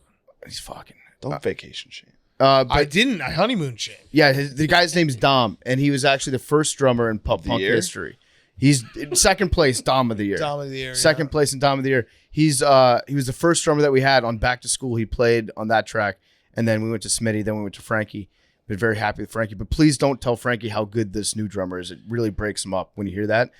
So don't do it. Don't do it. No matter what, don't do it. But we're gonna be at the Hill. It's gonna be awesome. We've got like I think an hour and 15, and yeah, it's gonna be sick. So if you're in Knoxville, come out, say hi. Vols for life. We want to see you, and we'll be there. I think we go on stage at like 8:30 or 9. So free show. Come out. So your Fyre Fest is playing in Pop Punk? No, Oh. I said I derailed the Fyre Fest. Oh, got it. To got say it, got it. in lieu Got of my it, got Fyre it. Fest, Oh, plug God. got it. That makes sense. I plug God. That was plug God. But they are some of the like most fun nights that we Yeah, have. So hell yes. come out and see it. Pop Punk is a legitimately awesome band. It's always a good time, and maybe I'll play Freebird. Ooh, You won't. nice. I said maybe. You can't. I did. I played Freebird. Oh no, Really? Yeah, I played Freebird at the Macrodosing live show. I said I'd do it one time. he did it once. I put my mind to it. Accomplished. Played. Check out my In bio. your face. Played Freebird in once. your face. Okay, my Fyre Fest. I don't know. We've been stuck in the New York office all week. I miss my kids a lot. That's about it. Yeah, It's been a long week. This was a long week. I don't know why we signed up for this long of a week. it's very 'Cause I long. have to go to LSU on Saturday, so yeah, I won't be home till Saturday night. So we started the contest on Sunday. No spoilers. Yeah, But on Monday, I was like, "What day is it?" yeah, Because I thought it was Thursday. yeah. This was because usually we do like our long, we do Grit Week, we do Super Bowl week, but yeah, this was a random, very long week, and I do miss my children. So yeah, that would be my Fyre Fest. Which one do you miss the most? My daughter, 100%. Which Swifties, want to give me some credit for that? Yeah, come on. I always say my daughter's my favorite kid. Do you think that Swifties are going to watch this Thursday night football game and be like, Thursday night football is a real problem. The quality of play is Yeah. subpar. We need to get rid of Thursday night football. They're probably going to be mad at Al Michaels because he's like, we're not going to spend a lot of time on Taylor Swift. Yeah. So And they'll probably be like, Sean Payton, what the fuck are you doing with that timeout? yeah, these are all real things. And I thought this Russell Wilson guy, I thought Sierra's husband was supposed to be good. Yeah. Nope, he's bad. We almost had a Gami. It was 1927 is when it first happened. New Wow. York Yankees versus Buffalo Bisons. So Wow. Who could forget? 96 years ago to the day, To the Wow. day? October 12th. Holy shit. Holy shit. What happened? Fucking thing sucks. What happened? I'm trying to bring Jake's mic up and it's going down. Maybe you should turn it the other way. I was turning it the right way. This thing's fucking broken. All right, I think it's good. Leave it all in. I love it. I love it. Leave that all in. Leave that all in. I love how Just didn't turn it the right way. Like, You were I mad at turned it the right way. machine. This thing sucks. The Max is getting cocky off of Phillies win. I'm not. So cocky that he's yelling at machines for being stupid. It's broken. This you're is just turning it the wrong way. a shitty Max, ass studio. If this was your level at the NLDS, what's next? I just need a break. Imagine the Phillies winning 8 Yeah. more games. Good Like, question. where else is there to go? I actually can't. Good question, Jake. He took Because off his shirt. He's yelling at people. Like he's spitting on he's people. spitting on people. He went up- knocked a loogie on his boss. If I also want to very clear, this is very different. My future on the Phillies is very different than the Eagles' future. If I find an opportunity to hedge out that I can then start rooting against Max, I will. So Max, you're at like a 12 today. Hank, you'll like that. and it's the NLDS. How There's much a place higher- I can do it. I How will. much higher can you get? I don't know. I don't know. It's. I just gotta live my life. Max said during the game, he's like, so my brain just shuts off during the game. He's like, when is it on? He is like he's like a 5-year-old watching sports. Max, I want you to say the thing that you said about like which part of watching baseball you like and which part you don't. I'll stand that by, All right, this by might that be, forever. wait, controversial take alert. So if you're in the company of minors, if there's anybody that's sensitive to extreme discussions and like frankly real talk that some people aren't Real baseball that talk. aren't ready to have, please turn off your radio right now. All right, Max, go ahead. First off, people are so confused right now. We're filming Fyre Fest after the Phillies game. Yes. Yeah. Okay. After I've said that. Yeah. I think people. Well, the picked up whole on show context came out. clues. We just After talked a lot the about game. the Phillies winning. But but like before this, we were like, I kept being. We congratulated you multiple times. I know, but and I you kept saying being no. I kept being mad at you for doing that. Okay. But now, whatever. Okay, People so- can figure it out. All right, so Okay, controversial. So what take. I said was I like when my team is on offense, and I don't like when my team is on defense. That wasn't a hiccup, by the way. What, okay, so go Sounds like on. it You're was. about- It definitely no, was. it wasn't. Okay. Look at Big Cat's face. He knows I don't it was. know. No, it No, wasn't. he knows He ate it a lot of was. pasta. That wasn't a hiccup. That was clearing my throat. Yeah. I could see you look at each other. I could see you two. All right, we'll go back to the fuckers. tapes. Max, Why is that? Max, were you on my side of the debate that I bodied everyone in the gambling cave about the top of the ninth? With the Yes. walk? No, Okay, I was all on your good. side that All whole right, time, for good, sure. good. We But had I the would debate, rather- Hank. I want to see how you will answer if you're a real seamhead. And Jake, you can chime in too. Yeah. Top of the ninth, 3-1, first batter. Would you rather give up a walk or a solo shot? I'd What's the rather score? give up a solo 3-1. shot. Walk. 3-1. Just there's some momentum. Guy on base. Solo shot. Get the crowd fired up. Wait. No, it's the road team. The road For- team. the Braves. Top. Would you rather? Shut the crowd up. No, both are bad for the Phillies. All right, it's a walk. You'd rather give What up are a you walk? answering? What would you rather give up? As A walk or a solo shot up 3-1 in the top of the ninth? First batter. I misheard all of that. I thought Okay. I thought we were down 3-1. You'd rather give up a solo shot. Yeah. Okay. Good. Yeah. People were disagreeing crazy. I don't even remember who was. Well, so Because you had your closer, and your closer's in there to get 3 outs. If he gives up a home run, it's like you still just have to get 3 outs. you get the run on Yeah. first. All of a sudden, the tying run is on base. Yeah, and it's just all the nerves. Yeah, the start going in. nerves. I The texted tension. our friend Dan Hare, and he said, "No question, you'd rather give up a solo And shot." all it takes is one pass ball and you bleed off man on second. It's Yeah, like, Yeah. He said you gotta make them put the barrel on the bat. Sorry for the trigger word. knock her out of the park. No disrespect. Max is like high right now. I don't know what. he is. I just don't know about the next 3 weeks if they go that far. Oh God, we got 3 weeks of this. Well, it's also It Yeah, would. like Okay, game can I seven. say Oh, something? God. Can I say something in the trust tree? Can I say something in the trust tree that no one can get mad at me for? Can I say Yes. something? Yes. I want everyone to agree. Yes. Yes. This is like emergency Yes, sure. exit on the Yeah, airplane. You need a sure. verbal Yes. Yes. yes. Yes. It would be a little bit funny if you had like a minor heart attack. No, Yeah, it would. You just said yes, it would. Jake. You said you can't judge me. you're right. Not a one that like I'm just saying like in the middle of like a game, you're like we had to like one that we can wait a couple hours to take you to the hospital, and they're like, oh, you're fine. Like drink this laxative. You're just constipated. I'd probably sue you guys. Yeah. Just sue yourself. Yeah. No, that's worse than Taylor. Yeah, no, I'd probably sue you. So Max, what, You can't. You what can't would you judge do? Me. You said no. Saturday, judge. November 4th, I will be World can't, Series but- Game 7. Oh my God. It's It's gonna so go on far for a from very now. You're going to have a heart attack at this pace. I don't. You are want- on pace for a minor heart No, attack. I think 7-game series you have a little bit more breathing room. There's Yeah, something that's about true. the That's true. short series. It's like Well, and also like tonight was a must win because you couldn't go back to Atlanta. yeah, but like Right. After mocking the chop. like this the And you short have home field series. now. The short series. It's like every one is so important, Right. Because like you lose one and you're just back that much. more. Although, when you go to a 7-game series and you start the 2 games at home, you have You to have to win win both. at least one of them, but mostly both. Bang. But you have to win at least one. So you could be back into a must win like that. I'll be fine. If you lose game 1, game 2 is a must win. I'll be fine. I'll be so chill. That's be so chill. I'll be so chill. in a weird, I don't want you way, to have I a heart almost attack. like it when my team Yeah, you is just said that you do. I said it would be kind of funny. when my team A minor doesn't one. have home field A advantage really minor one. Is your mom going to be mad at because me? you for Yeah, that? can oh, yeah. split. My mom's gonna be mad at And you. then you've got I have my mom called me while we were recording and just said, "Call me." Period. I think she's upset with the way I talked to Clemmer. That the fucking Phillies are barreling up balls too. They get barreled up 2 balls in the fucking inning. No, we haven't barreled up. He fucking blooped it over the wall. You're fucking making excuses. It's bullshit. I'm not making excuses. just did. Well, I'm just saying the same fucking thing you are. So shut the fuck up. Shut the fuck up. And I'm worried about the phone call I'm gonna have to Well, have. Clever was triggering you I with- know. by saying the word barrel. Should we get her on the show? No, we should not. She would be. Then she would be. Really All right, well, mad. tell her I was just joking. And again, I very much qualified it as a minor, like very minor heart attack. Yeah, Very minor. And also, I'm sorry that your son said that stuff about titty fucking. Yeah. Will you titty fuck if the Phillies win the World Series? N- Celebratory? No comment. Okay. I'm done talking about titty fucking. Jake, your Fyre Fest. Yeah, my confidence putting the golf balls at an all-time low. Oh, right now. no. It's really bad. What's happening?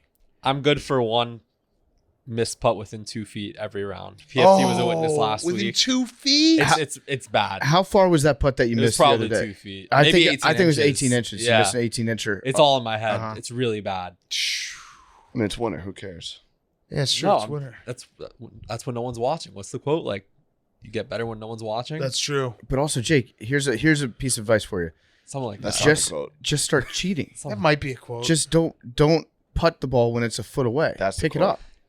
Don't Yes. putt the ball when it's 2 feet away. No, Pick it up. Pick it up. No, like Cheating take is when gimmies. you I don't take give yourself the gimmies. putt. Oh, well, when that's no one's dumb. watching. Now I don't feel bad for no, you. No, I don't take gimmies when I'm filming.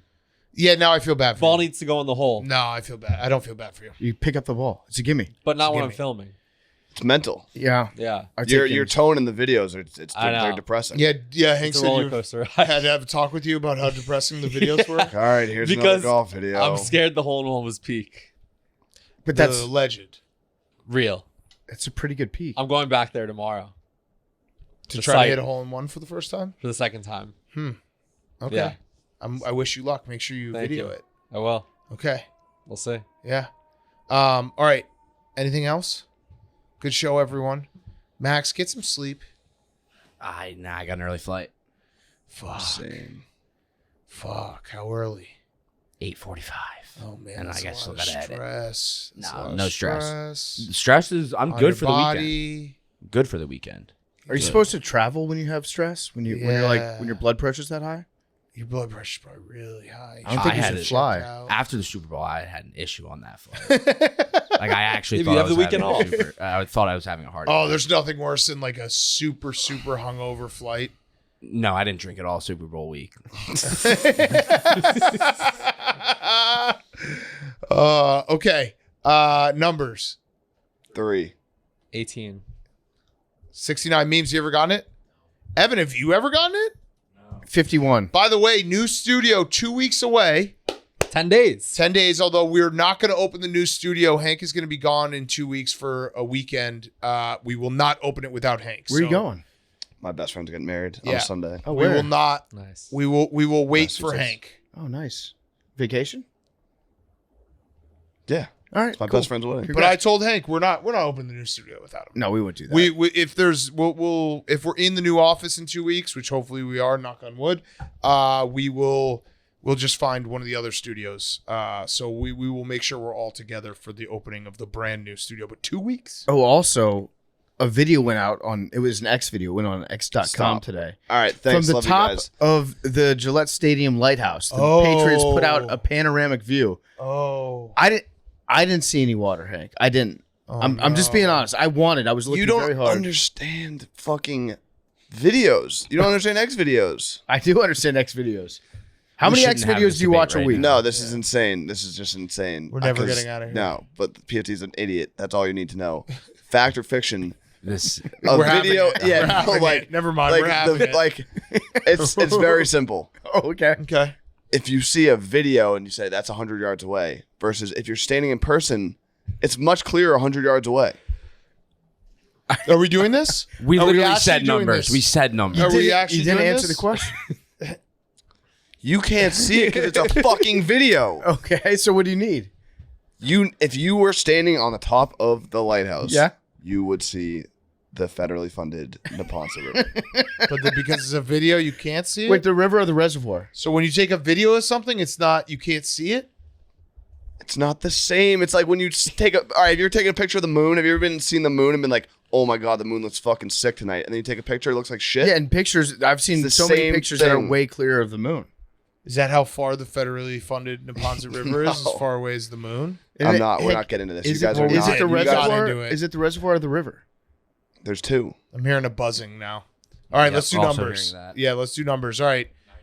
69, 51. 91 for Saved by the Evan. buzz. Saved by the buzz. Hank, 3. Jake, 18. Max, 8. Castellanos legend. 21. 21. We'll have a new. Is the new lottery ball machine going to be there too? Yeah. It's ready to go? Yeah. It's actually fucking sick, and it's got colored numbers, colored balls, like different, so people can start doing All guessing the that as geeks well. out there are gonna love it. Yeah, it's gonna be big time. We're gonna have. Why'd you look at Jake when you said that? I didn't. No, I'm pretty sure. Well, no, it's cool. It'll be like, oh, like 3 purples in a row. Yeah, I'm yeah, just more little trends and shit yeah. for the geeks. There will be. Okay. See everyone on Monday. Love you guys.